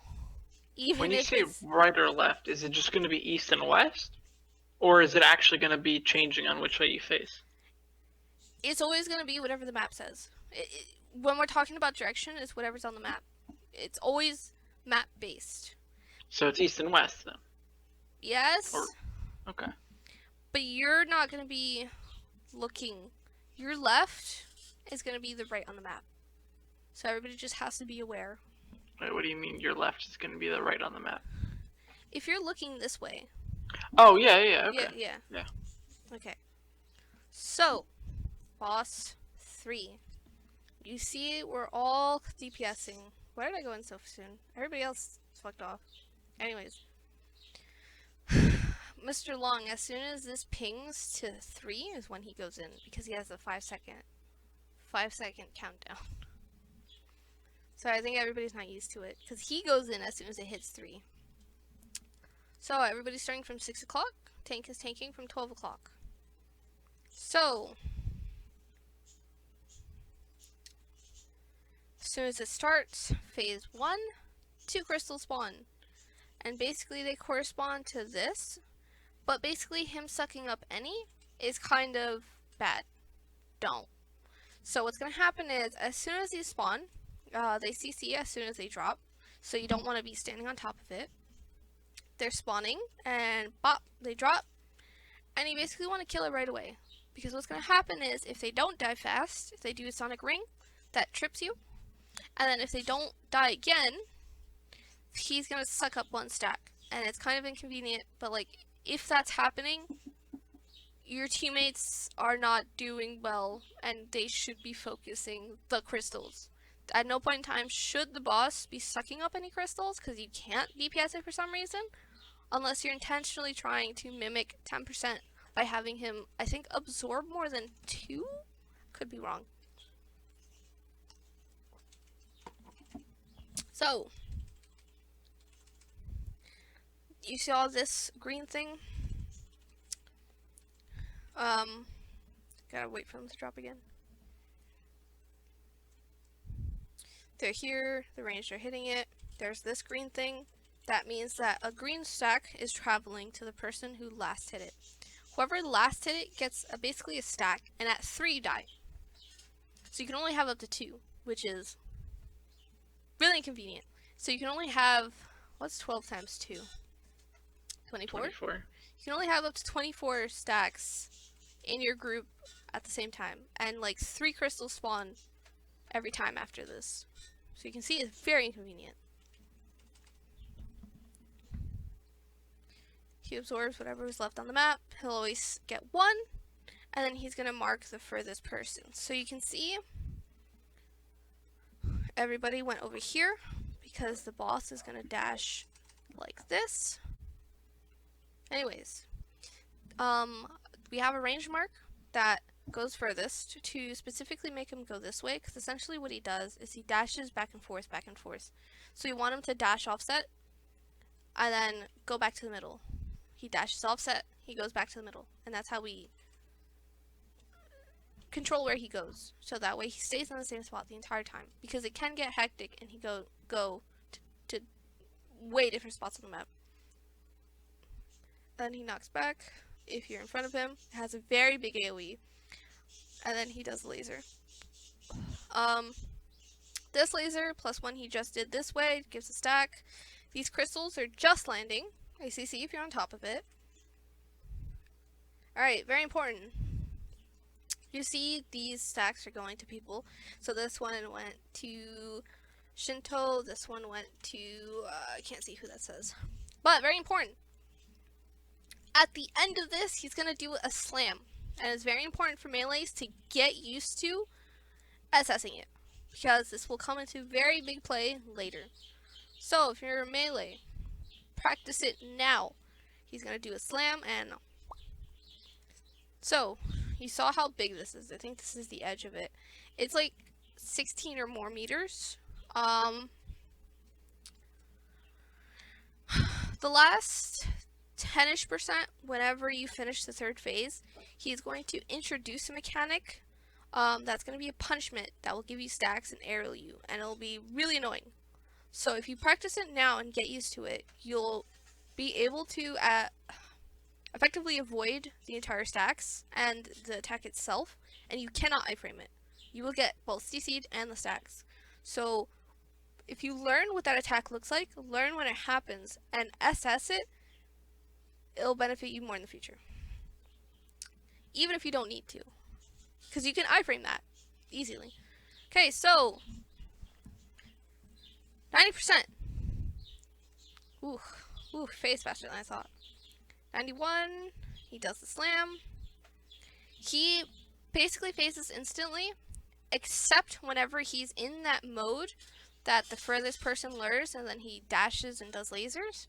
He'll automatically phase at any point before that. So sometimes we'll specifically hold until we can make him do that rotation, and then DPS. So that way we have extra time to DPS without him running away. Because this happens.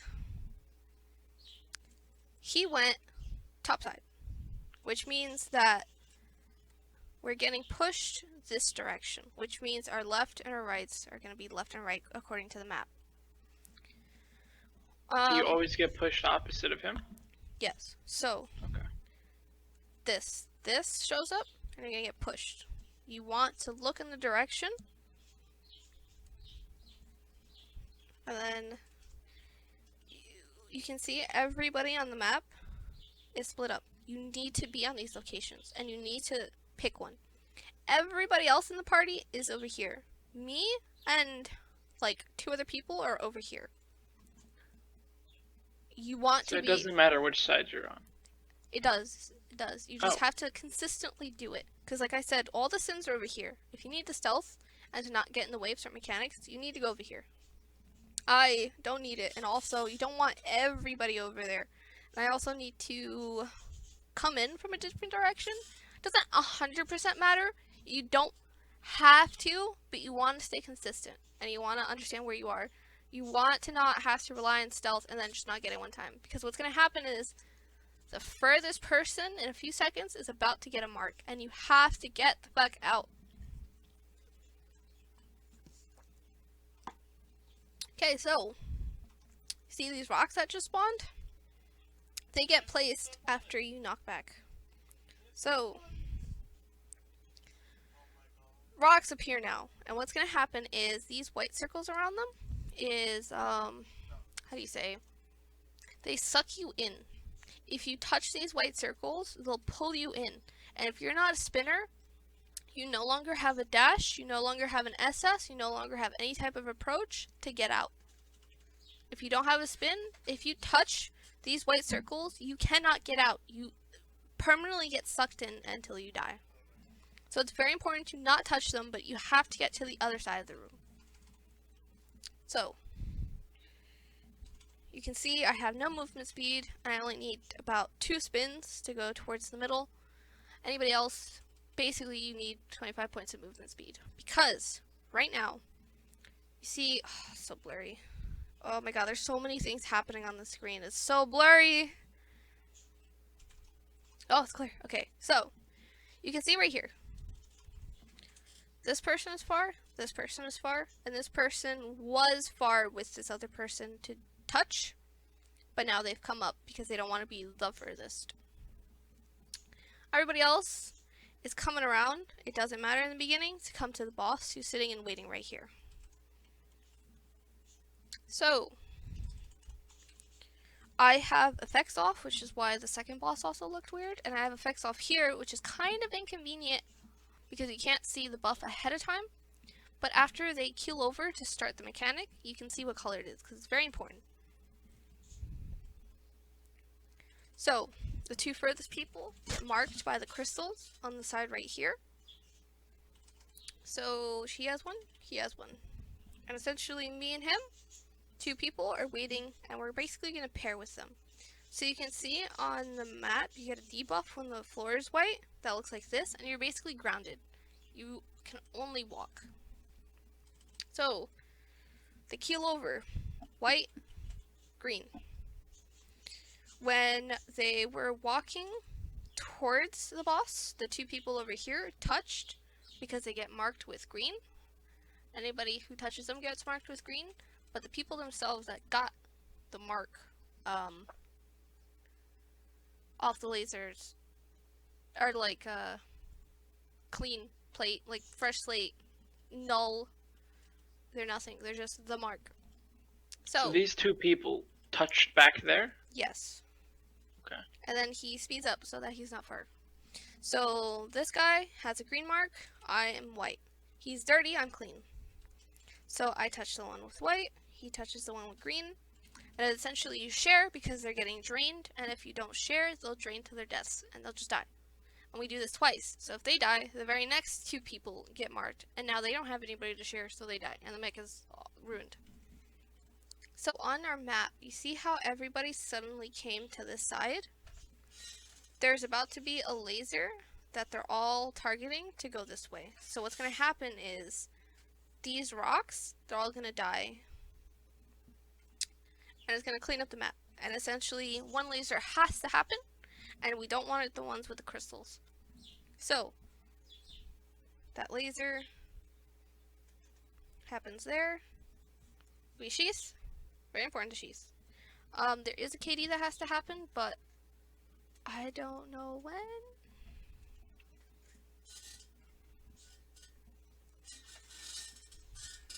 Oh, I think you KD and then sheath. I think that's what happens. Okay. So after this happens, Sonic Ring, they knock back and they do a lot of damage, so you want to spam jump. What did you sheath? He sucks in. There was nothing He there. sucks in everybody. Oh. He does okay. a massive room-wide suck-in. So it's kind of inconvenient if everybody is fucking there and then you just get yoinked. And now those people die Yeah. because there's no shares.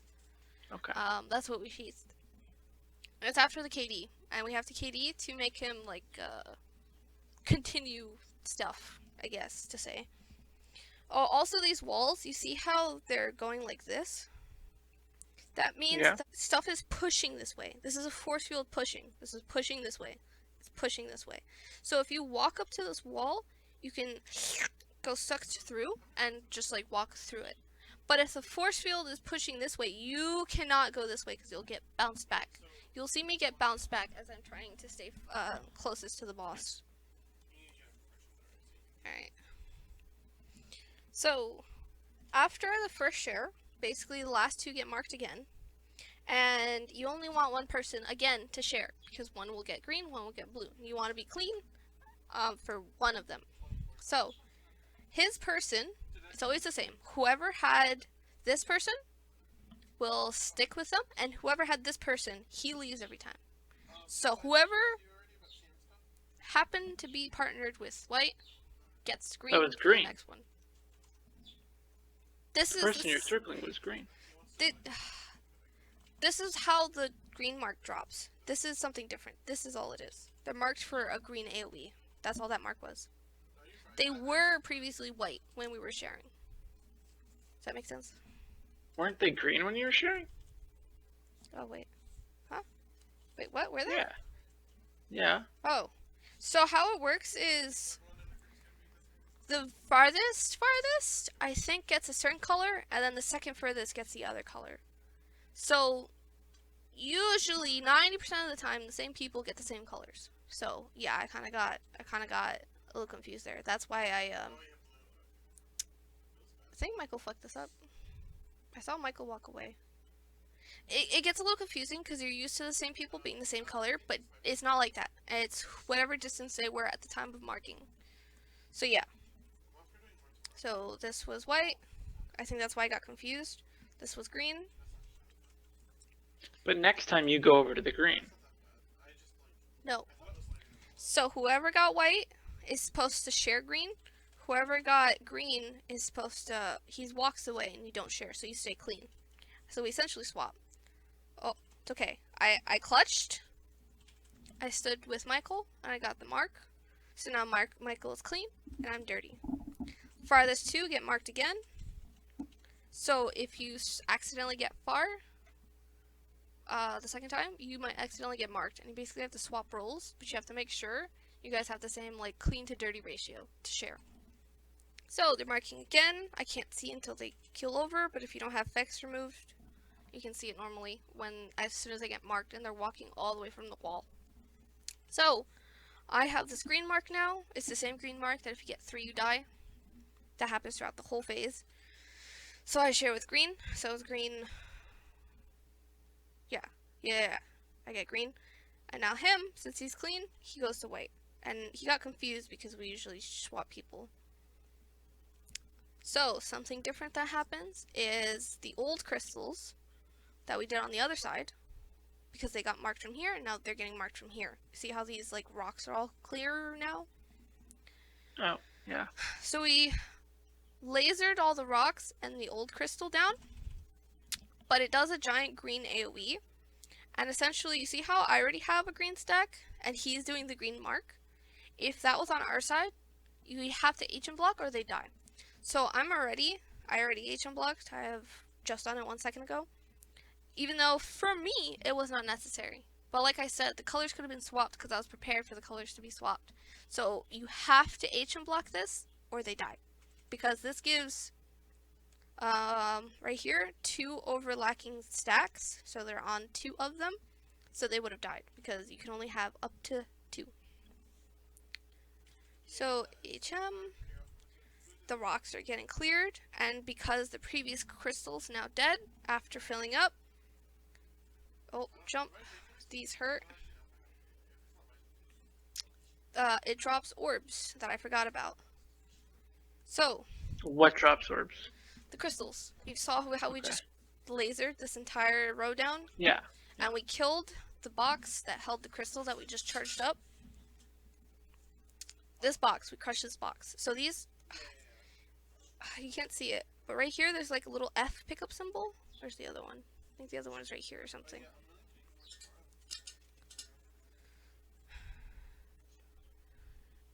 Oh, yeah, right here. There's a little green ball, and they only stay there for like 5 seconds, and then they disappear.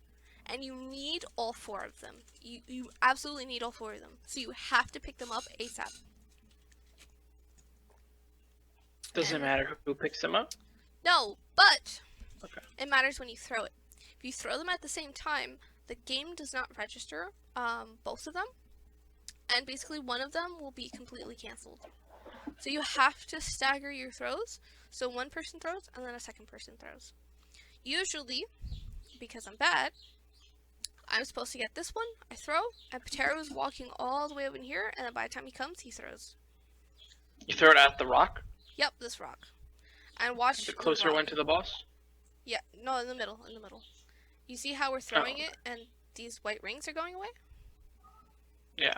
Okay, so second things are charged. You can see how there's multiple people here on the map leaning this side. They're leaning this laser.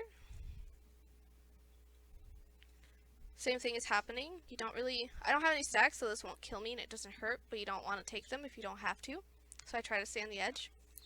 And then it drops these orbs. Right here. I always take the one on the same row, pick it up and throw. He's all the way coming back with the second one, and throw. And now it's charged up, and there's no rings around it. And essentially we're playing Final Fantasy, and it's going to save our lives in a second. I don't know. I don't think I move, but essentially, here, did I move? Yeah, okay, so essentially the bar under the boss's HP is slowly filling up. And as it fills up, we need to start getting out. See how everybody's getting out? It's almost full. And now it's full, and it's glowing. We need, oh! We need to just be behind the rock. The entire behind of this rock will save us from this laser that's happening. So how did Long get here? He walked. He was just by the boss. He walked. He walked Oh. away. And Did he get hit lets by himself this? get knocked back. Yeah. Look. Oh, okay. See, he got knocked back, and now he's walking. Oh. I was too much on the side. I usually never get hit by that. So that's how we successfully live through the phase. That marks the end of the phase with this upcoming thing. So you see how the floors are about to change? He does basically, how do you say, aerials? Right, so you see how some are white again, and remember, white makes you grounded. he's doing aerials on not white. So you want to touch white, you see how they pop, and then you go to dark. The ones that were white pop. So that's how you avoid that. All you do if you touch it is you just get aerialed. It's really annoying. What I like to do sometimes is let myself get knocked back into white, and then tab, and then just go back to him and do shit, so I don't have to walk around. So you just go into white and then you go into black. Yep.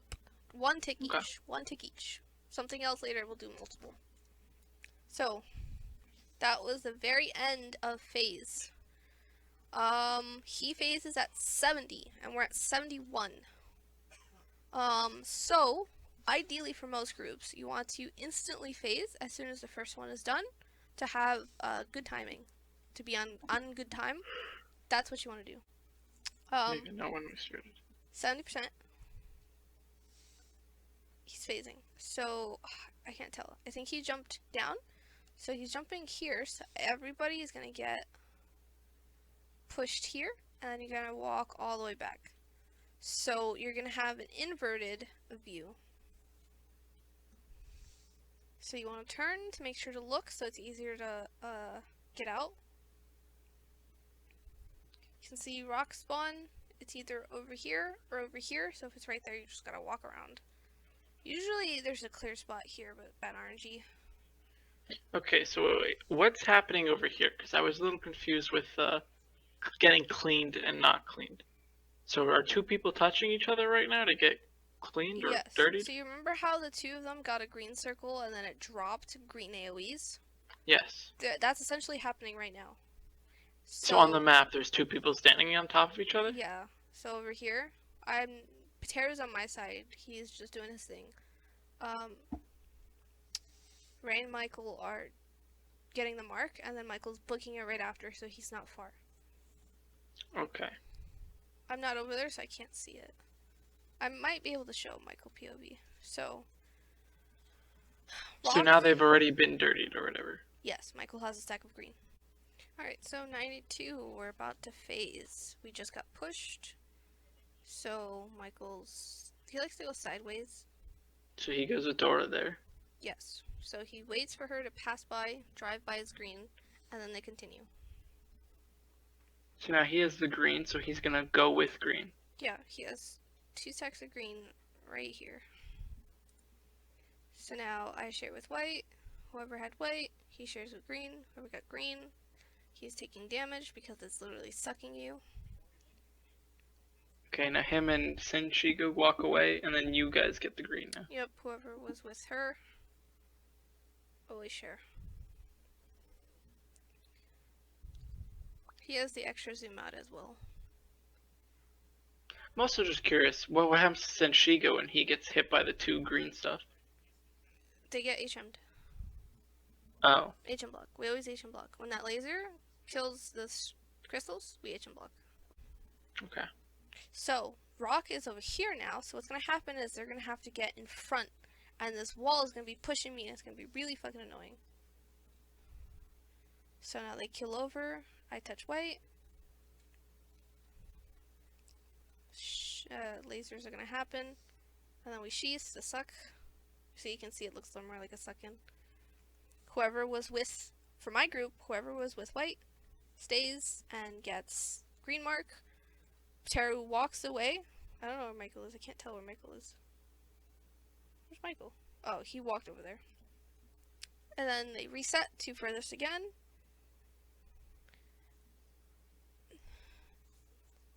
I didn't notice.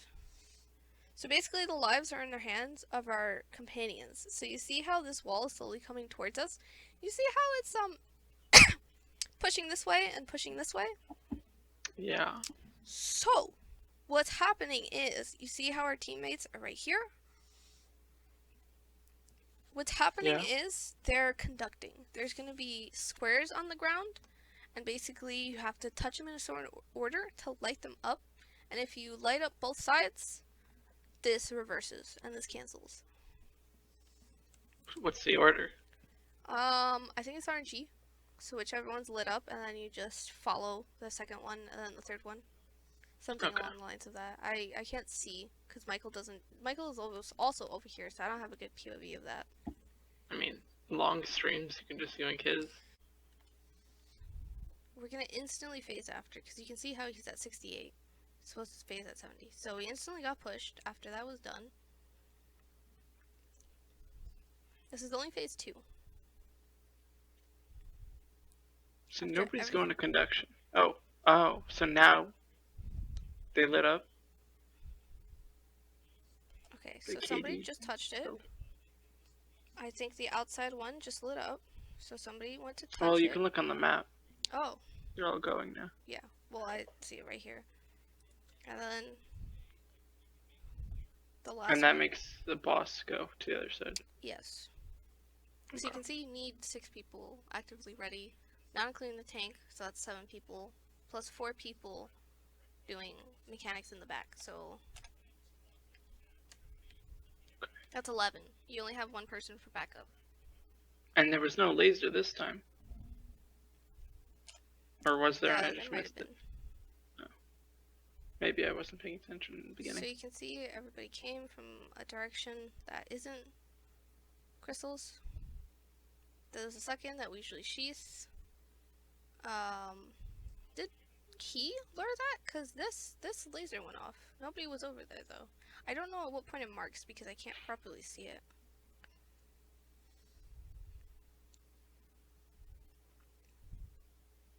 So that was only phase 2. So you have to definitely start the conduction there. And essentially it isn't too much different except for that extra wall at phase 2 that is kind of pressuring you what you're doing. Whew. Anyways. Okay. So it reversed so we don't die, but so did this wall. So if I accidentally go too close to this wall, I get shoved through it. That's the word. So I had green. Usually they swap. So I'm with green. Michael's clean. Alright, this is where the laser's about to happen. And I have to HM block because they're doing green circles. Oh, it's on this side, I can't see. So I HM blocked. So on cooldown. But they would have been fine because this is white. But if it was the other colors, they would have died. Need HM. Need HM. Gotta jump those green rings. And you can see here, there's one here. There's always one in the back. He fucking took it from me. He fucking took it from me. So you can see here. Oh, fuck. I hate going back 10 seconds. I wish I could go back further. So watch this boss. See how everybody's coming to the boss? And now the KD. It's very important to have very specific timing for the KD. So they sucked in.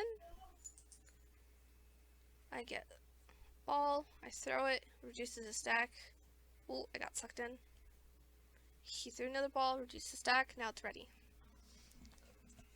Now you can see the bar is about to fill up. Everybody's walking their butts here. I usually HM. I just HM'd there. I did it too early though. I usually wait until I see people starting to walk. Nobody is usually in my party. Usually until last minute. Like the tank. The tank has to be there last minute because he'll range check and pull him and slam him down.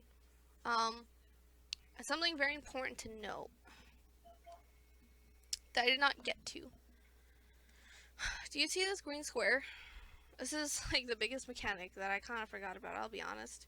See that green square? It's a giant massive buff, but also does like a third of your HP every other tick. So what happens is you touch the square, you walk out, you get like a 3-second buff, you DPS, and then you do that over and over. Touch the square, walk out, DPS. As you DPS, you heal back. Touch the square, walk out, DPS. Every few seconds. It's like 3 to 5 seconds. So you do that over and over and over and over. If you get sucked in, you get sucked in onto that green pad. If you get range checked, you get pulled onto that green pad. So it's very important that nobody gets sucked in because it ruins mechanics because all the shares get pulled. And you don't want the tank to... You don't want anybody to get sucked into that green pad because if you're there for more than like 4 seconds, you will die.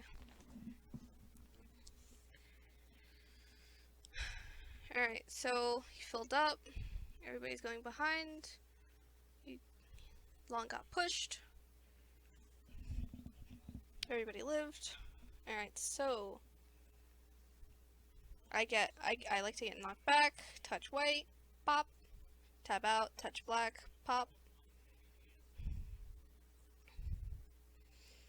Alright, so crystals, very important until 30%. 30% is when he phases. 30% is going to be one of the most hectic phases. So you can see there's 3 lasers, gotta do it over and over. This is the slam, this is after the second one every time. SS it, get used to assessing it.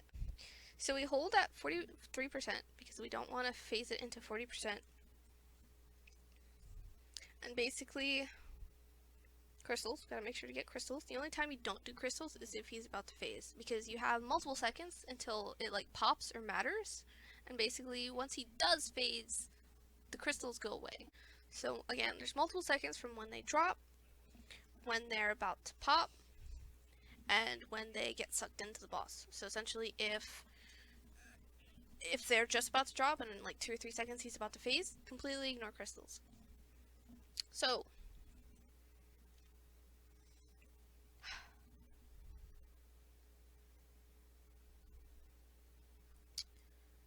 we want to force him into an animation after sucking in farm mark power, and what's going to happen is he's going to be stuck finishing that attack until we phase. So it's 43%. Oh, that's a crystal. Yeah. 43%. We wait for him to do a certain attack. Still 43%. He's absorbing power and somebody's going far. You can see the farm mark right here. And now we DPS. Because he has to finish this. Crystals, because they're not phasing. So we have to kill them. Alright, so this attack. Very important because this attack happens between every phase. Unless you have the DPS to skip it. So you saw how quickly we 90% phased. We didn't see this. But he has to finish this if he starts this. So this is the same thing as when he ends phase. Except he has to, how do I call this? Do it multiple times. So ignore what it looks like right now. This is a knockback. He's shooting a knockback. The whole floor is white. That's why I said ignore. He's going to do a blind. Turn around. I was trying to help with the crystal. Blind is done. It's only that one pulse. And now he's going to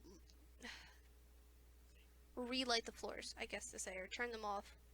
So instantly, you can see our radiation blocked. Instantly, gotta touch a white. Pop, pop, pop, pop, and now you touch dark. This ground, After 3 pops, you touch black? this ground lasts for multiple seconds. So you only really need to touch it once or twice, and then go to dark. You just wanna not be there for the last pulse. The last pulse is what aerials the white. At least I think. Yeah. So why can't you just stay on black? Because you need the ground. You need to get grounded. Only white grounds Oh, you. okay. So this ground right here, white Right. grounds you. So you can see again. You have to wait as soon as one gets darkened. Go to a white. All right. Instantly got there as soon as it color changed, and then ground. I just got off. Okay. The last tick, aerial's white, which is why you don't want to stay there too long. You just need like 1 or 2 ticks, and then you go to dark. Alright, so he phased. You can see I'm over here, and he's on my right side, but over here, he's on my left. Fucking hate inverted. After that, though, is when he will phase, no matter how far you pushed him. I think that says 33 or 37%. 37%, yeah. So we pushed him an extra 3% from what he would have phased. But essentially, the more you can damage him, the less you have to deal with the very last 10%, which is the fucking most annoying. So, push back. Same thing is happening. Everybody's walking. So you can see right here, they drive by it with their stacks. To get dirty. Yeah, Teru is here. I think he's supposed to be the furthest one. I'm unsure. Which one gets the white? The furthest one gets white always? I am unsure. If this is Teru, he always gets green. Oh, okay. So you can see here, there's a wall now. I can't go through, but everybody else has to go through. So you see, people are like through the wall. They all went through the wall. Alright, so Rock is up here again, really annoying.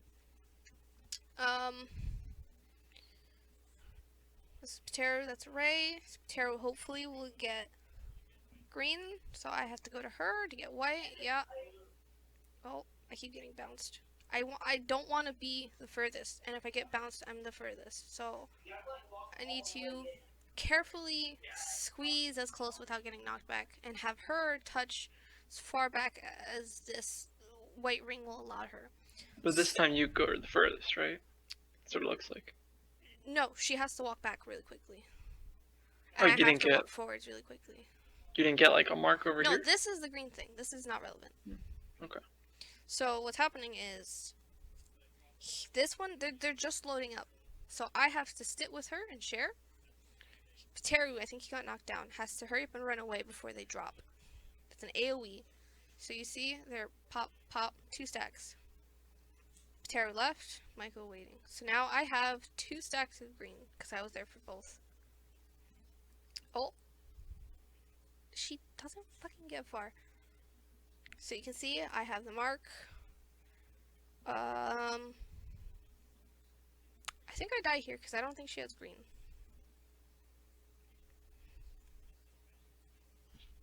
It's a lot easier. Let's say this was reversed. You don't ever want to share here. You want to share here because you can see how much of a bigger distance that is. But obviously she can't stand here because you would see that this circle overlaps way too much. So it's a really weird balance for whoever's here to be as far back as they can without getting pulled into this white. Oh, so... No, oh. Yeah, somebody's gonna die. I don't know how we did this. Oh, okay. Oh, guys. So what was supposed to happen is the exact same thing that usually happens, except this wall exists. We had both a wall going forwards and a wall coming from behind. There's So 2 different walls? there's usually Oh. not a wall that we have to pass just to start the boss. Usually it's a wall coming from behind that we have to stop. So that introduction of that extra wall and having to KD and sheath twice is more stuff that gets added. I think this we failed. I don't remember if they did conduction properly.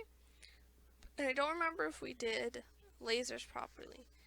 So how do you stop both walls? KDing reverses them. So the first wall, as it gets close, I think you KD and then it reverses or something, or like disappears. I don't remember. I'm not over there. I'm not 100% sure. And I can't really see the boss, so you'd have to pay attention to the KDs happening here. The second sheath, I'm not 100% sure when it happens. It's either like after the KD. And then the other wall, the one that comes from behind to buttfuck us, we stop from hitting the conduction points that are down here. But the conduct looks like it pushes the wall the other way. I don't know what the KD does. You ready for somebody to get sacrificed? You ready for Teru to die every single time? If you have this, where the rock is in the back, and you're right here, Oh, it's gonna crush you. you see how he's still immobilized? Ah, and he just got up. Yeah, he already said GG and he didn't even get hit. I got the fuck out of there. He didn't die. No, he's about to. He's getting Oh. collapsed right here. He's So still... what's he supposed to do about that? Oh, we both did. Never mind. You don't do anything about that. You can't really do anything about that. Dude, I'm serious. You just have to either position slightly better, but not too close to the edge because you'll get hit by laser. Also, as soon as you get the opportunity, you have to get out. So as soon as I'm done sharing, I have to get out, but I think I like didn't share enough, or I touched the white and I got stuck. I think I touched the white and got stuck. So basically, like, I don't know, it's understandable. You can't do much when you're immobilized for the mech and then the wall touches you. It's also on timing of conduction. Oh, I right. guess if you time it last second, you'll have more time to get up, but that's like really hard because of how much of a delay after you actually conduct, and you need 6 people to do it properly. You just need to do it when you can. Boss flip sides. You wait until the wall touches. I know that for sure. You wait after he flips sides until this wall touches. KD him. Yes. So you wait, and then as soon as the walls are about to touch, that's when you kitty. I might have to get POV of another one. But I think we cheese this. There's a way to cheese this without having to finish this phase.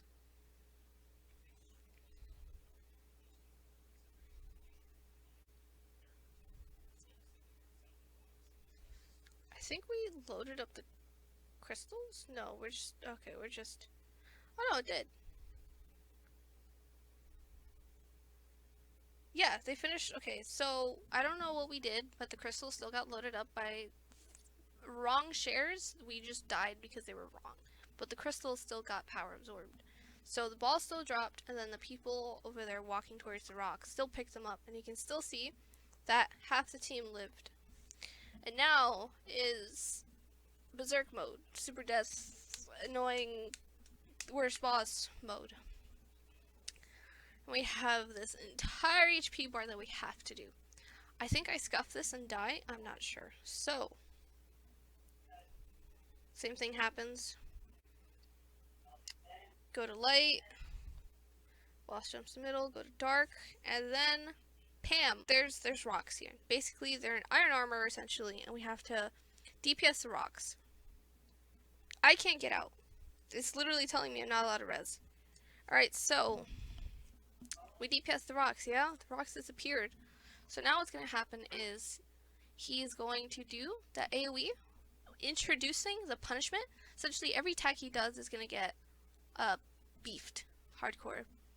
And then he's going to do a range check, which is non-negotiable, because I think he's sitting over here. I don't know why, I'll be honest. So, Is it supposed to get range checked? yes. I don't know why. No. So, this is that slam. You can see here. Is that what it looks like? It instantly comes with this AoE after, so if you SS'd it, you don't touch it, and then it instantly popped. And now this outside one is happening.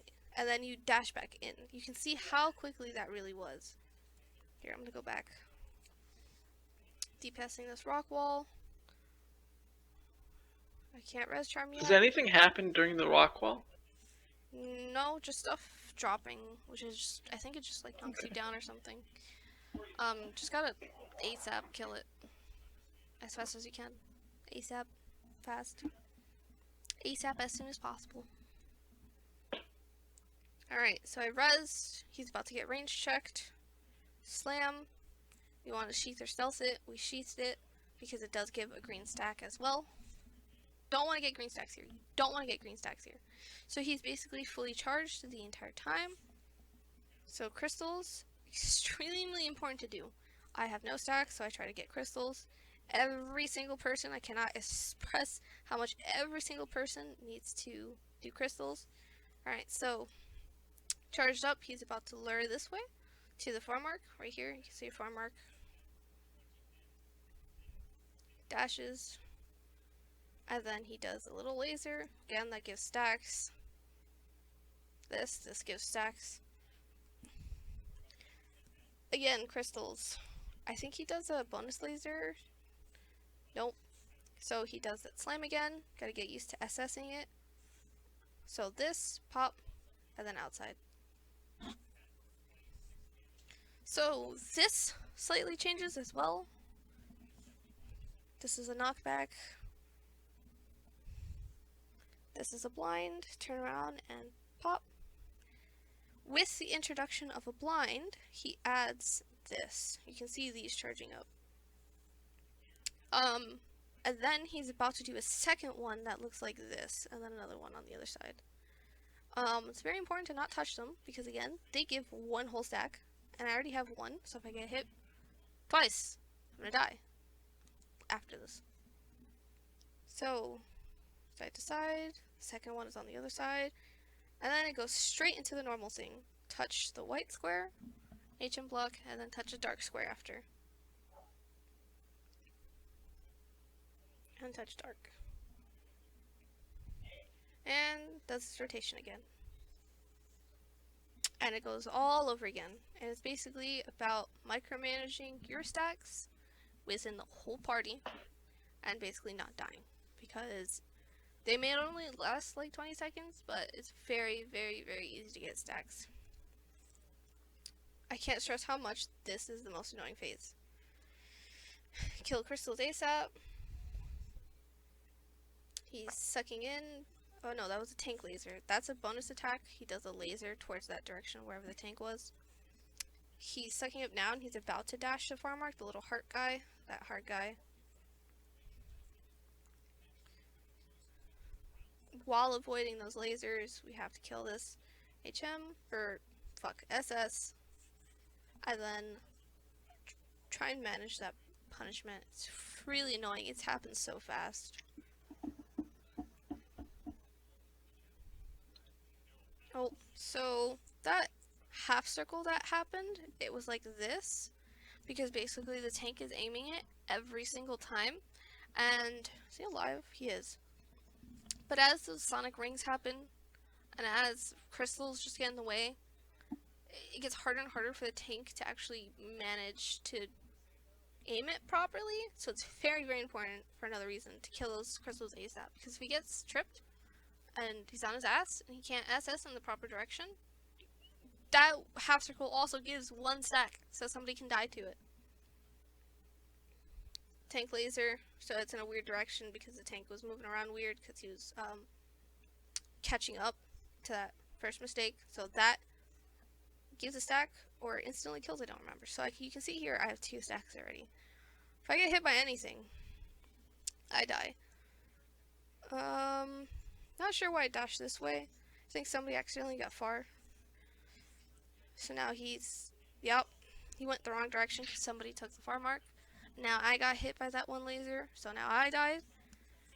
Another laser in the weird direction. Okay, and it's dead. Whoa, what? Cutscene. I escaped the cutscene.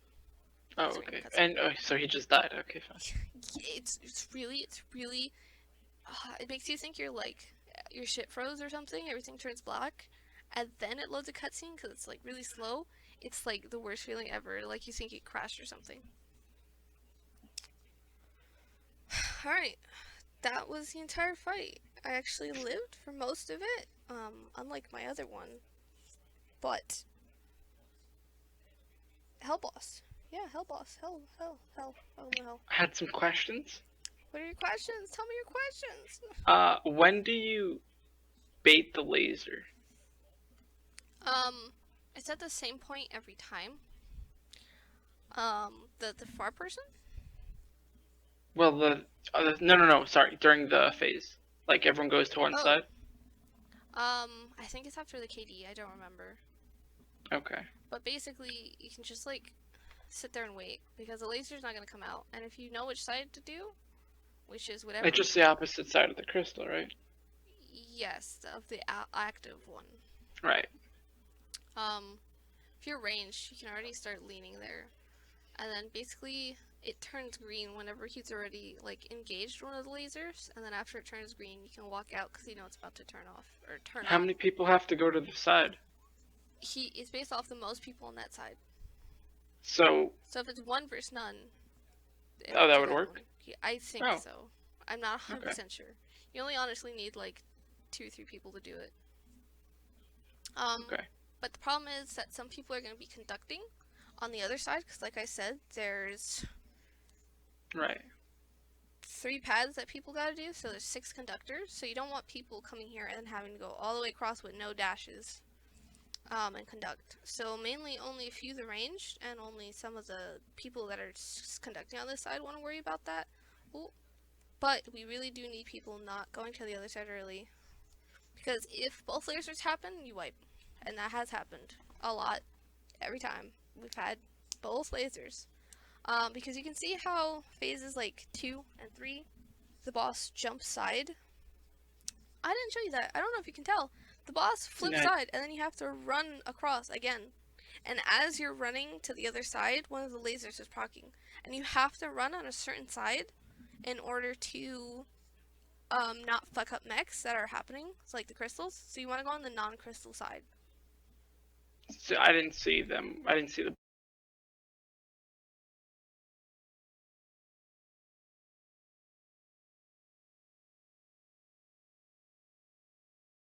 So you see him go all the way to the other side. See, as everybody comes, you KD. Don't want to do too early. This laser. And there's also a bait. Yeah. The sheath happened. The suck in. He does a series of knockbacks. He basically stays in this corner to not put too many attacks on the team. So he sits and waits for her. You can see that Pteru, they're both not him, so the desync is kind of even with where they are, not to themselves, though, because Pteru will always look like he's ahead, but to this, it looks like Pteru's always furthest, Ray's always second. He touches green, because they shared. They just KD'd the boss because he's getting up. The laser. I just saw the conducts light up. I did too. This is the suck-in. Everybody got sheathed. Yeah, everybody on the map is walking to the conduction. This wall too. You can see how both walls. I guess the walls are connected. I wasn't sure. I don't know what the KD does. Because there's so much more happening, instead of just AFK DPSing and then going to the rock, for this one there's so much happening. After the KD, he's basically, his bar is already almost instantly filled right here, and he's already doing the insta-kill. Rock is not ready yet, they just threw it. So since so many walls are happening, me and Pteru and anybody else doing the mechanic, who are in the center, cannot take those balls, because we're running away, and also died. So they basically stay where they are, and then the walls pass through them, and then other people who can go on the other side of the wall take them and throw it. So it's basically different people, and anybody who can pick them up and stagger the throws, take them. Then light, and dark. Oh, you can see a better view of those rocks. These like circles on the ground don't mean anything. I think they just CC you. Yeah, they just knocked him down. Alright, and this is where he does that slam, so you got ready, assess it. Ooh, he does the slam, and now the punishment. Punishment, and then you want to get ready to dash towards him. Dash. Then the second one goes off. Range check, he got yoinked. And now, normal rotation, but super beast mode. You can see me and Pteru res charmed. But now we don't have res charm to live through this phase if we die. He's gonna dash. Oh, tank laser. And now dash. Gotta remember that tank laser gets added in this phase. It's really annoying. Crystals. Gotta get them ASAP. Punishment. So the first slam. Second slam. This doesn't look fun. Sure ain't. This is a knockback. Whis is a blind. Michael doesn't get blind. Michael does not turn around. Michael does not know why this happens to him. But he doesn't. You just turn around. I know, but he doesn't have to. These, remember, these give you 1 stack each. So you gotta avoid these. And then touch white and HM. HM.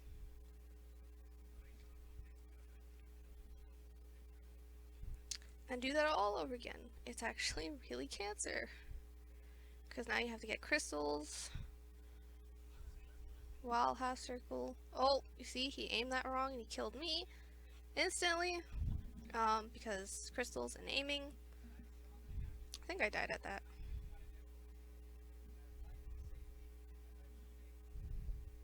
Oh no, because I died to the punishment, and that's why I'm complaining in chat. I used. Okay.